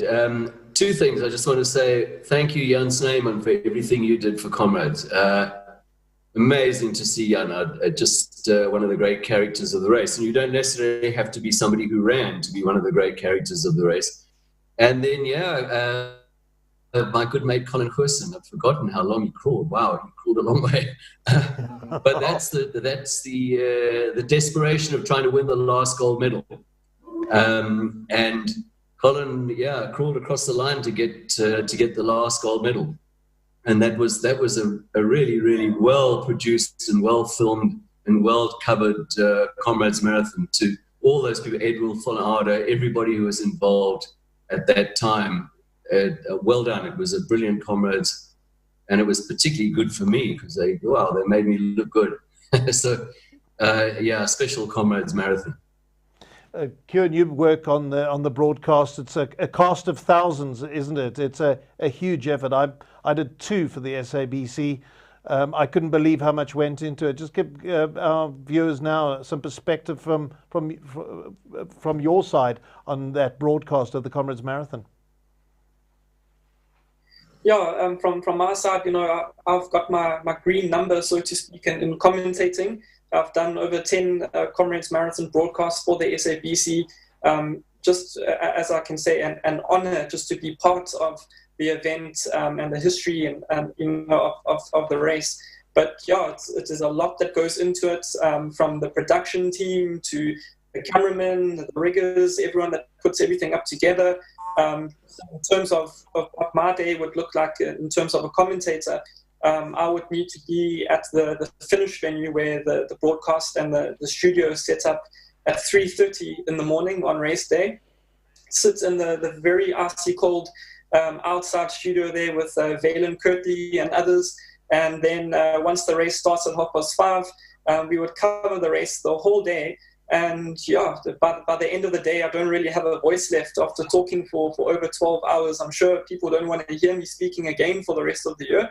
But it's a long day, and having run the race myself as well, it's quite a weird feeling being there commentating, because all you want to do is actually be on the road running the race itself and feeling that pain. That's the amazing hold that a race like the Comrades Marathon has over you.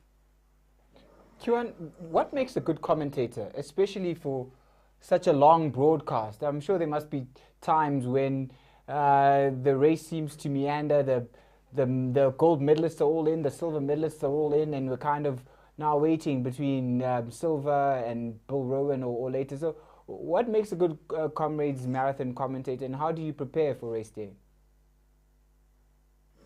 For me, I would say I'm a little bit lucky when it comes to the elite runners. It didn't really work out for me in school, but when it comes to the Comrades Marathon and elite athletes themselves, I can remember what running shoes even the athletes in previous years. But, you know, as much as the race, it's really nice to watch the elite guys coming through, and, you know, the heroes like the Gerdes, the Anns, Edwards and Bomusas. The real race is about, you know, the other 25,000 odd athletes that are making that trek between Durban and Pietermaritzburg. They are what makes up the Comrades Marathon. Without those athletes, there wouldn't be, you know, a huge race like the Comrades Marathon. And, you know, that's where a good commentator can just, you know, tell the story, what's happening in the race. You know, a lot of family and loved ones are looking out for their family members, friends, work colleagues that are coming through at those times. So you just talk a bit about the race. Having run it before also helps a lot, because you can really relate to what the runners are going through, and, you know, talk about the routes where runners are at certain points, and then also talk about the behind the scenes at Comrades. Like, not many people will know that there's over a ton of bananas that are used on race day. Quite random facts like that, but that just goes to make the history of Comrades what it is today. I do want to talk Guys, about... can I just interrupt for a second and just say I've commentated with Kewan. We've got... Oh, sorry, Bruce, carry on. You carry on, Bruce. No, I just want to say he's the most knowledgeable, he's a walking encyclopedia on running. And it's a privilege to commentate alongside him, because whenever you run dry, you just pass the ball to Kewan, and he will give you a list. But not only that, he knows everything about every marathon runner in the world. We don't want to lose him, because one of these days, Boston Marathon or New York is going to discover that that Kewan knows everything, and they're going to snap him up. So Kewan, it's always been wonderful to commentate alongside you, because you're actually you're the central pillar. You hold the whole thing together. Well, thank you, Bruce, and likewise on my side, just to be able to share the same seat with a 9 times winner like yourself, and, you know, all the fellow commentators that have come and gone throughout the years. It's just amazing to be able to share that experience. So thank you very much. Well, one thing that I love about both of you is that your incredible depth of knowledge. And Bruce, I've had the occasion to interview you many times about the Comrades, and I've known that you do have quite a knowledge of the history, but it's only today I realized just how deep it goes. You have dredged up names from the past, which I find absolutely fascinating. I love the history of the Comrades, and I love the fact that we've got the Robert Mchali medal. Now, it's a man who ran in 1935. He didn't win the race. He was 3 hours after Bill Cochran, who won it in 1935. But what was special about Robert Mchali was that it's the time in which he ran. At a time where black runners had no recognition of any form, of any sort, and where laws were in place that ensured that he was excluded from so much of society, yet he ran the race. And I think it's wonderful that the Comrades Marathon Association recognizes people like Robert Mchali by having a medal named after him. So that's for people, if I got this right, who finished between 9 and 10 hours. Can either of you tell me anything more about Robert Mchali?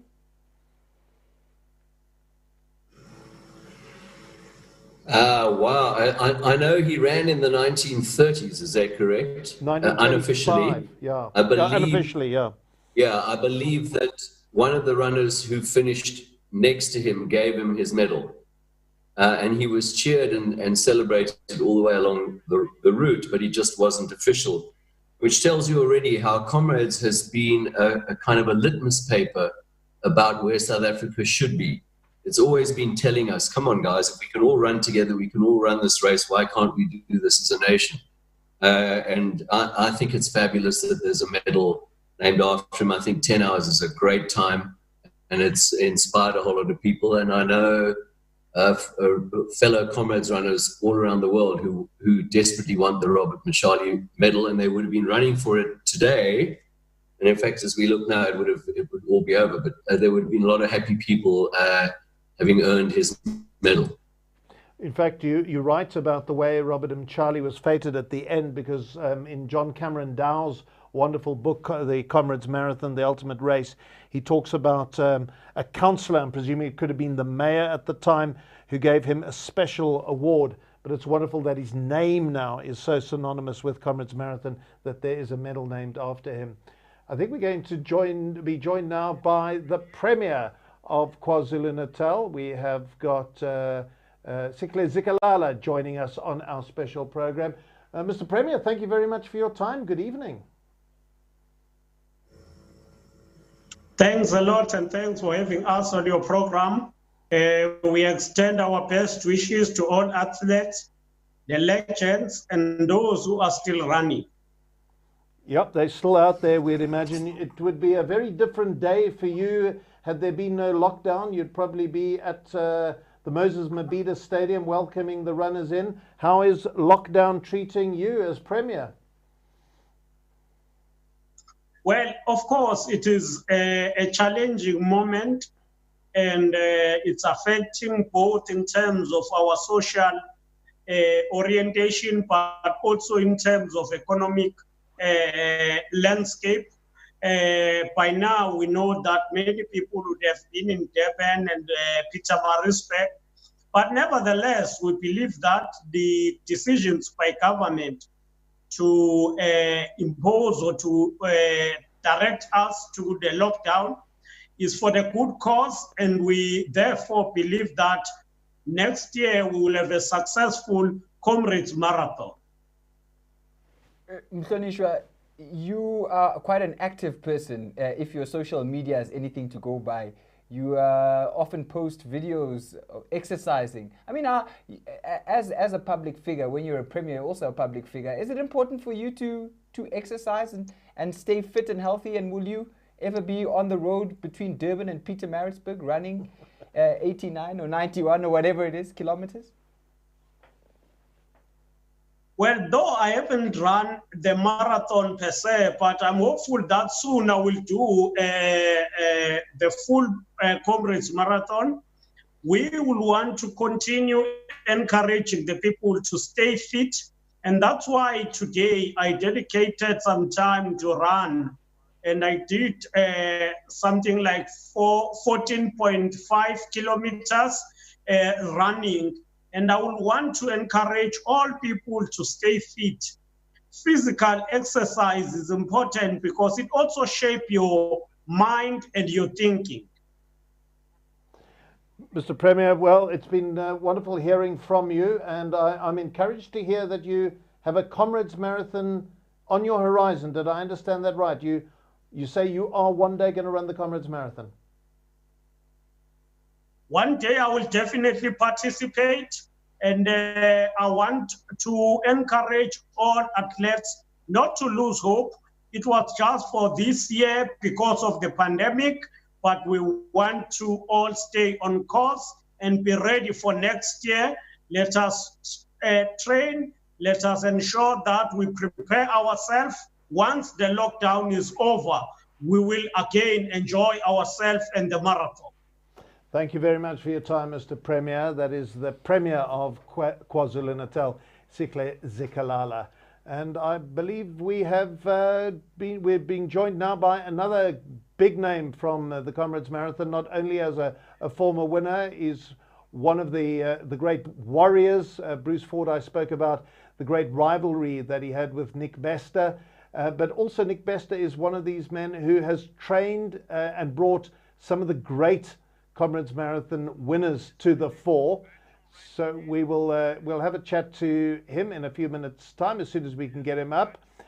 Just to remind you of what's happening today, it's the virtual race, and we have been so encouraged by the number of people who've been taking part in the virtual race. What is the number we had, Mosabudi? Something like 43,000 people. Yeah, 43,000. Yeah, had taken part in the virtual race, and you do have until midnight to complete it. In fact, if as we heard from Colin Hector from Championship, you've got anywhere in your time zone up until midnight. So there'll be people in Hawaii who might be still running the race. Let's have a look at Savages Club. They've been sending through some photographs as well. So these are the people from Savages. A lot of people running with the number 1 in memory of. Okay, there we got some of the people. Yes. Lovely photos there, and they're all running in honor of Blanche the Moyler. late Clive Crawley. Yes, she also ran for Savages when she was still a cross-country runner, and she has remained with the club ever since. Of course, this is one of the iconic Comrades Marathon clubs, having given us the Comrades Marathon, and there they are celebrating the legend's life as they run the virtual race. And I love the fact that they're paying tribute to the man who passed away and wore the number 1, Clive Crawley. Is that number 1 for Clive Crawley, or that's one done? Yeah. It's all number 1 for Clive Crawley, that as it turns out. So well done to Savages for the way in which they've done. They've embraced this particular virtual marathon. And I loved seeing this morning the number of people who were out running and had their Comrades numbers on. And their club colours as well. They all went out in their club colours. He didn't just put on his old T-shirt and shorts. He wore his full club kit, and everyone was out there wearing their club colours as though they were running the Comrades Marathon in official race colours. So. Well, let's find out if Nick Bester was wearing his green vest this morning, who joins us now. Hey, Nick, good to see you. Good evening.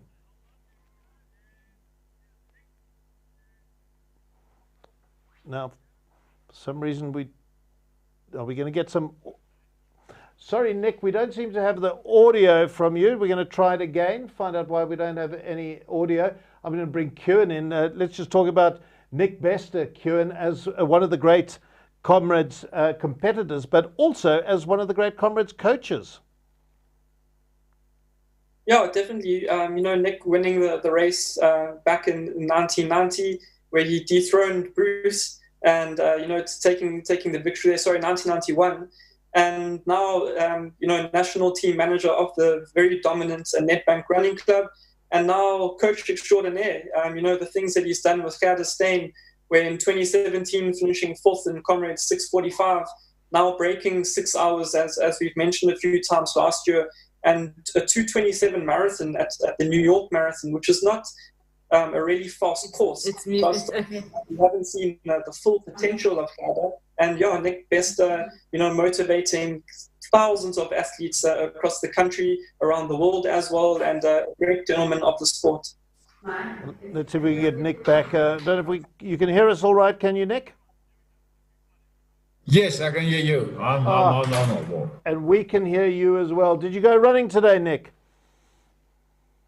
Yes, I did run because we've got a personal challenge, because between all Comrades previous winners, you have to beat your age on a 10 kilometer, and women have to beat their age, 10 kilometer time plus their age. And we run a race against all of the legions, myself, Bruce Fordyce, even the Comrades Marathon Association chairperson, Cheryl Wynn, is competing, pushing her husband, Cheryl Wynn, in a wheelchair. We've got Leonard Svechov, Oleg Koritonov, Gerda Steyn, Edward Motivi, all the likes of that.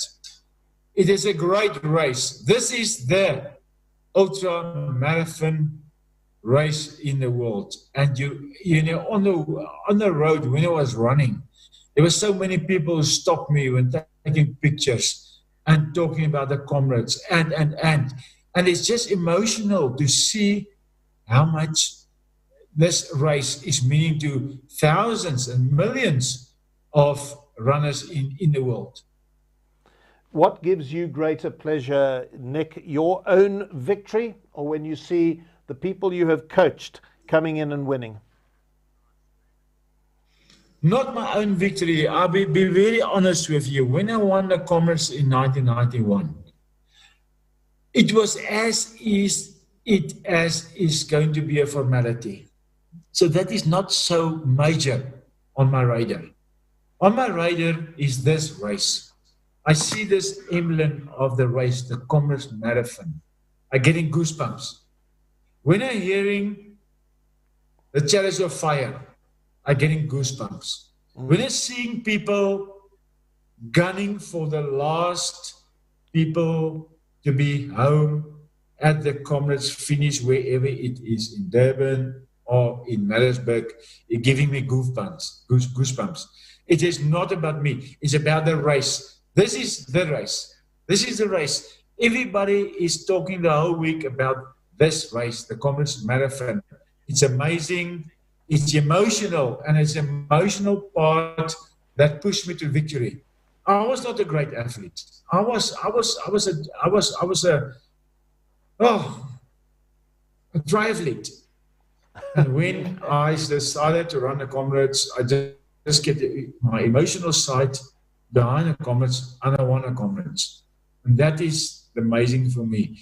When I went into Comrades, normally I sent my family to Durban to fly 2 to 3 days before I depart. And then I motivate myself. I listen to Bob Dylan, Leonard Cohen, all these artists, and I motivate myself. And that is the race. It is an emotional race. Nick, you mentioned that you were a triathlete, and I think you were a pioneer in that time because you were doing triathletes. I think you were also canoeing. You were doing a lot of cycling. So you did a lot of cross training. Do you encourage athletes nowadays to do a lot of cross training when they are training for Comrades, be it cycling, canoeing, swimming? I can tell you that running is the most demanding race in the world. You put down your feet on the ground, you're distracting your body.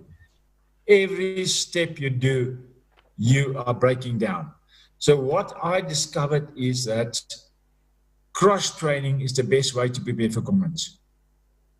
You run the limited amount of mileage. You substitute the rest of the junk mileage that you have to go and do and jog by cycling, canoeing, cross training, walking, etc. To enhance your body. You do the same kind of training. You actually save your body with the amount of jarring on your body. When I was doing my 10K this morning, I was going quite well. I started over 425K per kilometer, then 430, then 435, then 440. And then the last 3-4 kilometers, I was suffering because I could feel my calf muscle is going to pull, because that is running, is jarring on the body. Running is the most jarring and, I would say, tough sport on the body. Sacrifice and supplementing with cross training, and then that's my kind of philosophy, and that's how I train my athletes for Comrades and my athletes competing in the world stage for the 50 kilometer and 100 kilometer championships. Well, Nick, it's always a pleasure chatting to you, and I know it's a bit of a frustrating time for you, but I do appreciate you joining us on our special Comrades Marathon, virtual Comrades Marathon broadcast. All the best, and we'll chat in 2021. Yes, thank you. Looking forward to 2021. We all hope that everything will be fine and COVID-19 won't be COVID-21. And yeah, let's have a great Comrades coming to us. Thank you very much. Thank you so much to the fabulous Nick Bester. And now let's go to the head of marketing for Mr. Price Sport. We're joined by Dylan Cherry. Dylan, thank you very much for joining us. Good evening. Hi guys, how are you doing? We are very good, and you are appropriately branded as well. We've got you on there, all sorts of things we could be chatting about with Mr. Price Sport. We're talking about the brand earlier, how synonymous you've become with the Comrades Marathon. Can you take us back and tell us about that association, how it came about? Yeah, so the Comrades Marathon actually has had quite a long partnership with Mr. Price, and started in the early 2000s, where we used to actually provide the entries. You could enter at a Mr. Price store around the country. And so we were kind of like the RT partner before the likes of Championship came along. And yeah, it was always an amazing thing. I wasn't with the group back then, but it was an amazing thing to see the Comrades and the Mr. Price partnership and how they work together. I think this kind of virtual event has really shifted things. But it's amazing to see how the Comrades has kind of moved with the times and got on board with this virtual race. And it's quite exciting to see the types of people that have got involved and become part of the race. But to your question, I mean, Mr. Price Sport, the division that I work for, is actually only started in 2006, and so we're quite new on the scene in terms of our age, but yeah, enjoying this new partnership with the Comrades, and really an opportunity for us to showcase some of our technical product and give people the opportunity to get an affordable product that does the job of being active. On that point about the technical products that you offer, I mean, for the longest time, the South African runner has believed that the more expensive the running shoe, if I'm going to spend 12 hours in it, the better. And so when Mr. Price Sport came out with the Comrades shoe, the Max Elite shoe that David Khatebe won in, people were like, no, that shoe's different. The one they made for him is not the one you'll buy at a Mr. Price store. And I remember a furious debate on Facebook where Q1 was people and telling them that it's actually a pretty good shoe, and he tried it out himself. But have you seen greater interest in your running shoes because of the association with Comrades? Yes, I think it was kind of like the best kept secret, if you want to call it. I remember when I joined Mr. Price Sport, Kieran was still there actually, and I think we just won another 5 gold medals or so, and so it was the first thing I looked at and said, we have to let people know about this, that we've actually got, so many runners actually coming in the top 10 and winning in our shoe. And, it's the same shoe you can buy in the store for 459 Rand. How has lockdown affected your marketing strategy now, not only for Comrades, but going forward, Dylan? So, yeah, we've been obviously taking quite a bit of a focus on the online and social media channels. And this virtual race has really been something that's blown that wide open for us to, kind of see the participation and the people who are involved in online. And like we're doing now with this virtual race, we can obviously see that it's kind of like new normal, if you want to call it. Now, I believe you've got something to show us, Dylan? Oh, yes. So I was going to share with you guys some of the team that have been running with us this morning. And so we had some of our team from our office who were participating in some of the shorter distances. And I'll just share that with you quickly. So this was our HR people and our man Thomas Thornhill from our resourcing department enjoying a Coke. He ran the 21K this morning. And our lady from HR there, Joanna Bond, she ran a 5K, and her husband a 10K. So yeah, it was great to see some of the team out there and taking part in the race or in the virtual run, I should say, the challenge. And then also these are just some images from our let me just get it up there for you guys. I can see that you've been doing a lot of this during lockdown, meetings where you screen sharing, haven't you, Dylan? Yeah.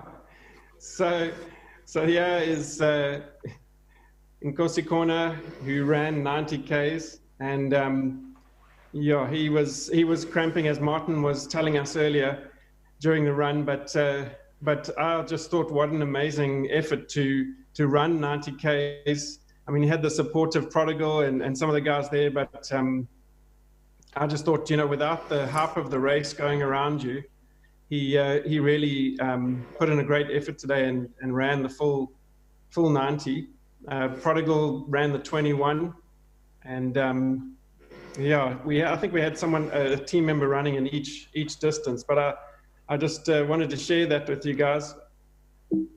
I'm glad you did. Here is Prodigal. Sorry? No, just saying I'm glad you shared it. Have you got something more? Okay, there we go. Yeah, there we go. So Prodigal ran the 21 in a time of 1 hour and 11 minutes and 19 seconds. And then there was Charles Tijani.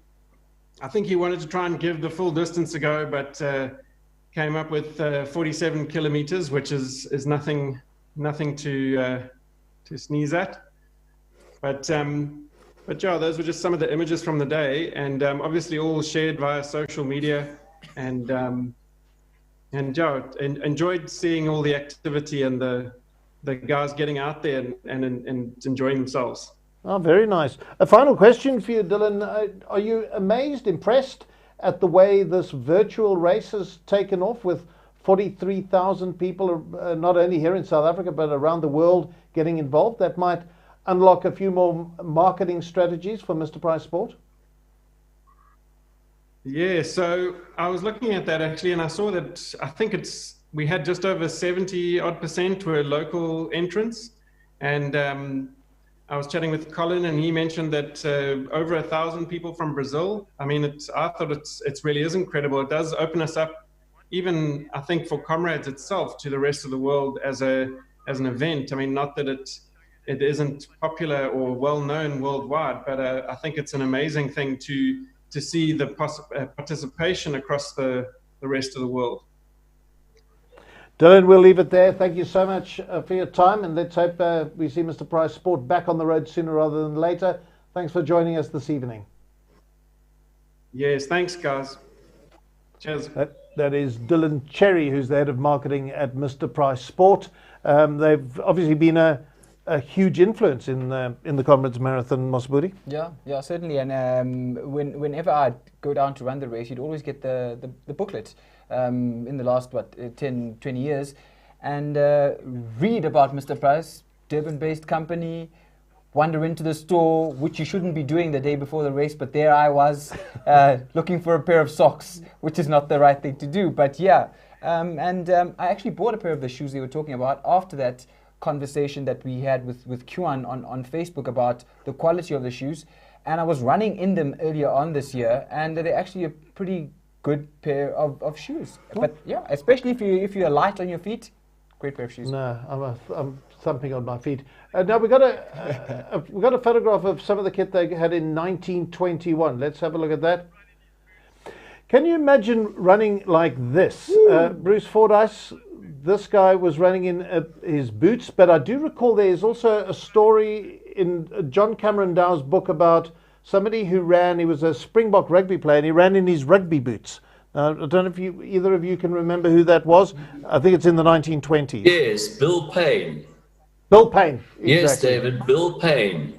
He ran, I think, the second Comrades, maybe, whatever. And he ran it's legendary Comrades running. He ran in rugby boots the whole way. He stopped at Drummond for a chicken curry and en route swallowed a couple of peach brandies and some schnapps, and then finished within the cut-off time. The following day, he had to play a rugby match. He played in what they would call in those days plimsolls, because his feet were sore from the rugby boots. He never ran Comrades again. No. It's an amazing achievement that he actually did it. We're going to speak to Dr. Jeremy Bolter in a couple of seconds, but can we just talk about the nutrition, how things have changed when you consider starting in Comrades in the late 1970s? What were the things medically you had to do, dietary-wise, the amount of fluids you had to take in? What was the medical advice that you used to adhere to then that are complete no-nos today? Okay, well, I have to go back, Dave. I hope I've got a bit of time here. I have to go back to the 1974 British Lions. Yeah. Who, as you'll recall, Willie John McBride's Lions gave the Springboks a 4-0 club. It was actually 3-0, but had there been a TMO in those days, it would have been 4-0. Yeah, and they clubbed Ian every single McLaughlin's try would have been team allowed. ever. They were guards on the rugby field. JPR Williams, Willie John McBride, Phil Bennett. I can name every single one of them. And by the way, I'm a passionate Springbok supporter. So they gave us a thorough hiding.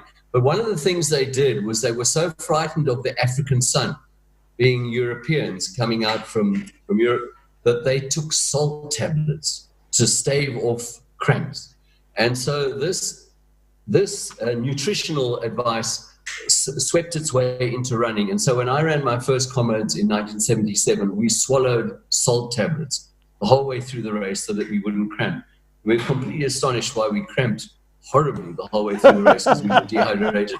Then a couple of years later, and he's one of the great scientific sporting doctors, Dr. Ivan Cohen, decided that the solution would be, the danger was dehydration. And Ivan, and he's an old friend, I haven't seen him for years, but Ivan, if you're listening, I'm saying this with all affection and for everything you've done, the contribution to running, was that you had to fight off dehydration. So he worked out the exact solution that you had to drink that would drain the fastest from your stomach when you swallowed it. And so I was one of the guinea pigs who volunteered. We had tubes down our noses, and you had to swallow this tube down into your stomach without vomiting, and then run flat out for a couple of hours on a treadmill. I don't know. I wasn't even paid. I don't know why I did it, but anyway. and then they drained the remains out of your stomach after you had run yourself to exhaustion to see which had the most amount of fluid and which one had drained the most. So that was a liter of water with some glucose or sugar added and a pinch of salt. And then came my era, the era of carbohydrate loading.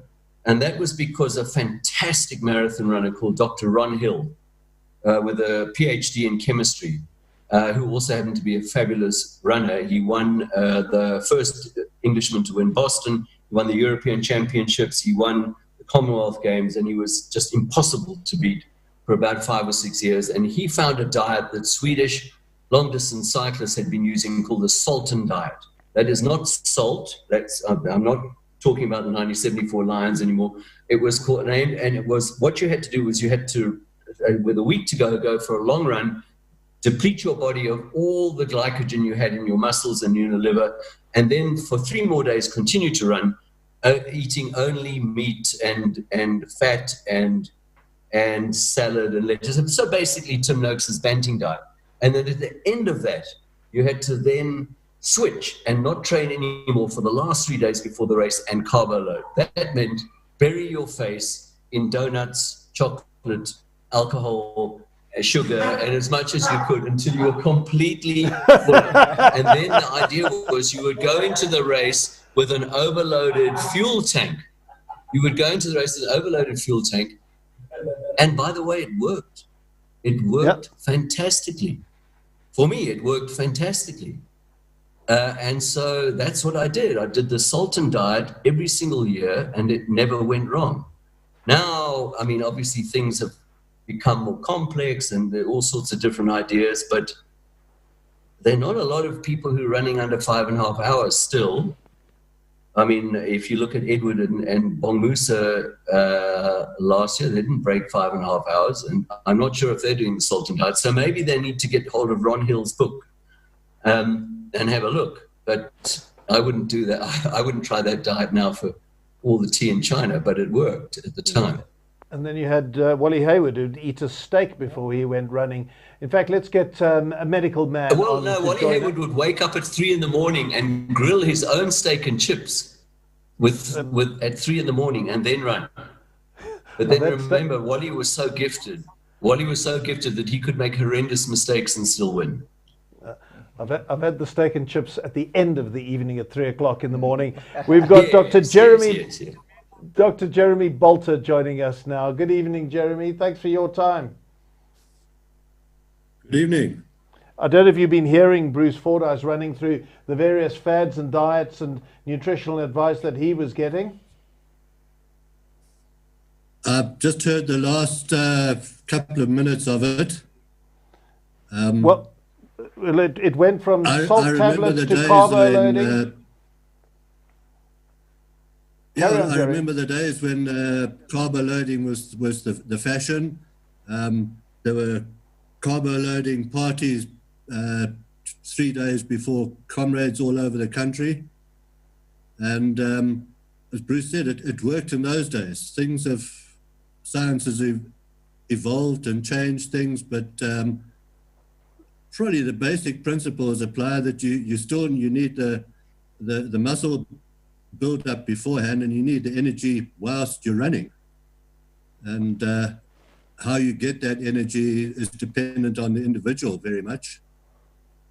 I love the fact that the science keeps evolving, but we certainly don't have the science as it existed when Arthur Newton was winning, where it was the drinking anything was frowned upon.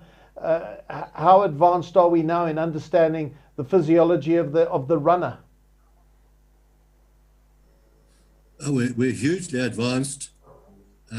As you say, back in Arthur's time, it was frowned upon to drink fluid.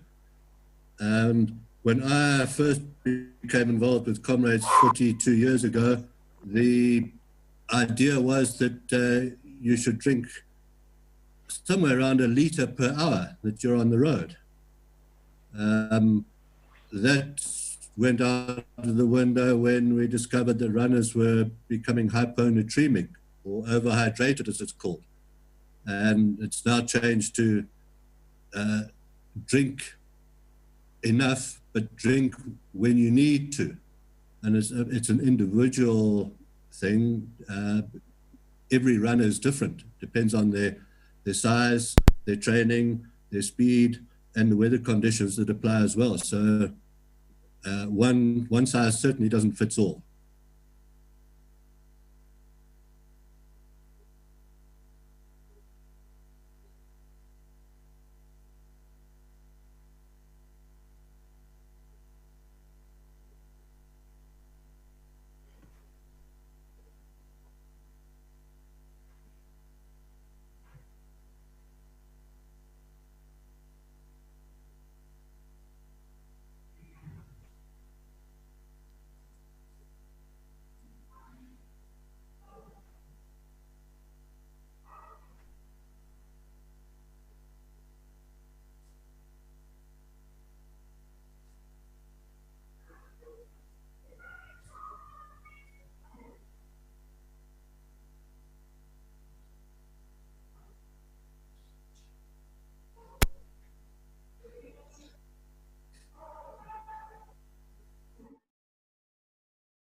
We apologise for that break in transmission.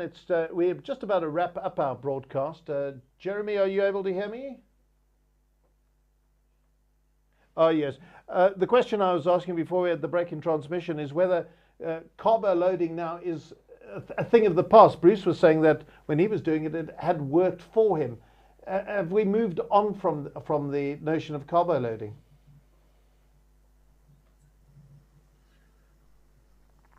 Yes and no, I think. Look, I'm no expert on the nutrition of running. My field is more the treatment of the collapsed runner. But, you need the carbohydrate as a fuel. And the method of getting it and how much you take just before and on the day varies, I think, depending on the latest scientific decisions or discoveries, as you might put it. The essential still is that you need the protein to build up your muscles and replace those that are damaged whilst you're training, and you need fuel during the race or the run. And how you ensure that you get enough also varies tremendously from one individual to the next. Okay. And again, from the top class, the front runners, to the 12-hour runner in the Comrades. It's a completely different approach that is needed, and it's very much an individual approach, but that person has to decide through their training and essentially through trial and error what they need, how much they need, and when they need it. Not to take too much of one thing and another. And a final question about the advances to the emergency medical tent at the Comrades. Just to give us a sense of what it's like there and the kind of preparation that you put into a Comrades Marathon medical experience.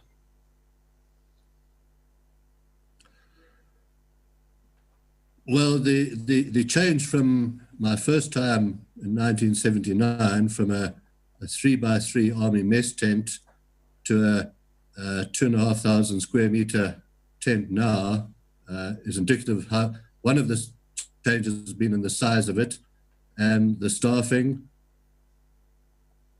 Way back, the idea, it started because it was found that runners were ending up in hospital in acute renal failure because they'd become dehydrated.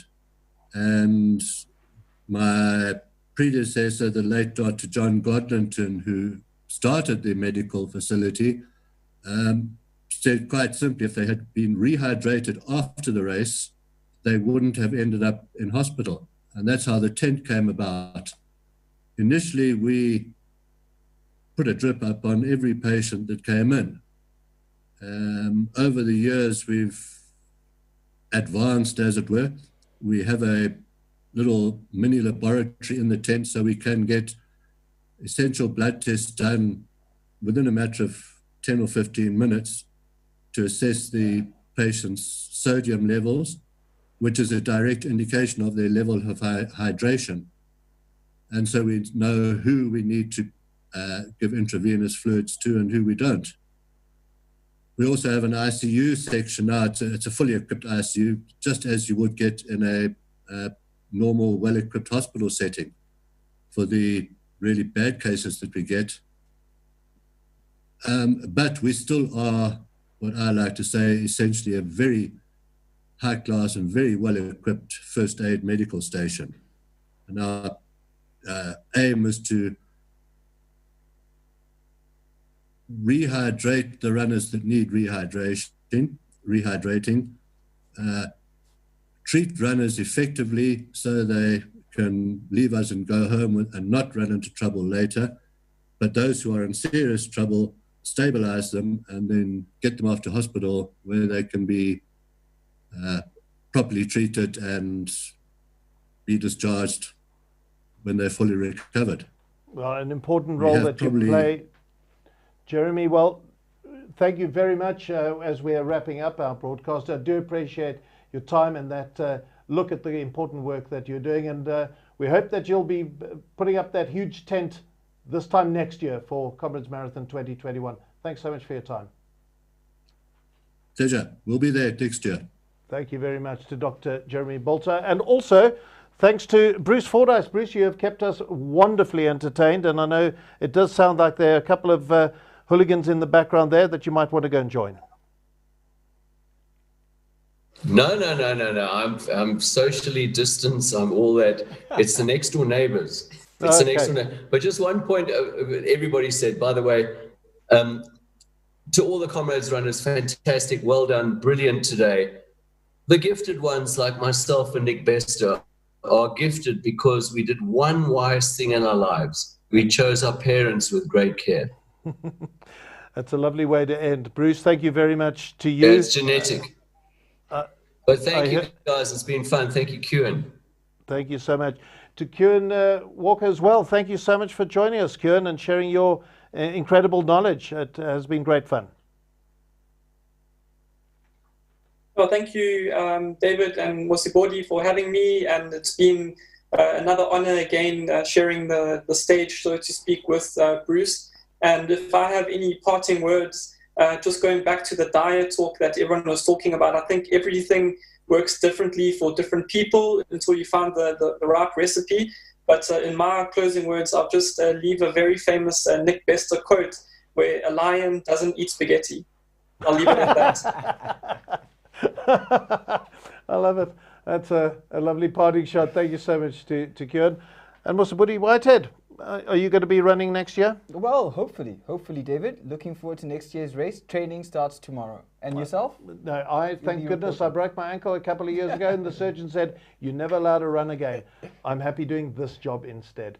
Mosibodi, it's been great fun broadcasting with you. Thank you. It's been a pleasure, David. And my thanks to the team behind the scenes on this. It was wonderful working with a team of people who were instrumental in bringing the Comrades Marathon to our screens back in the 1980s. From me, David O'Sullivan, thanks for watching, and bye-bye.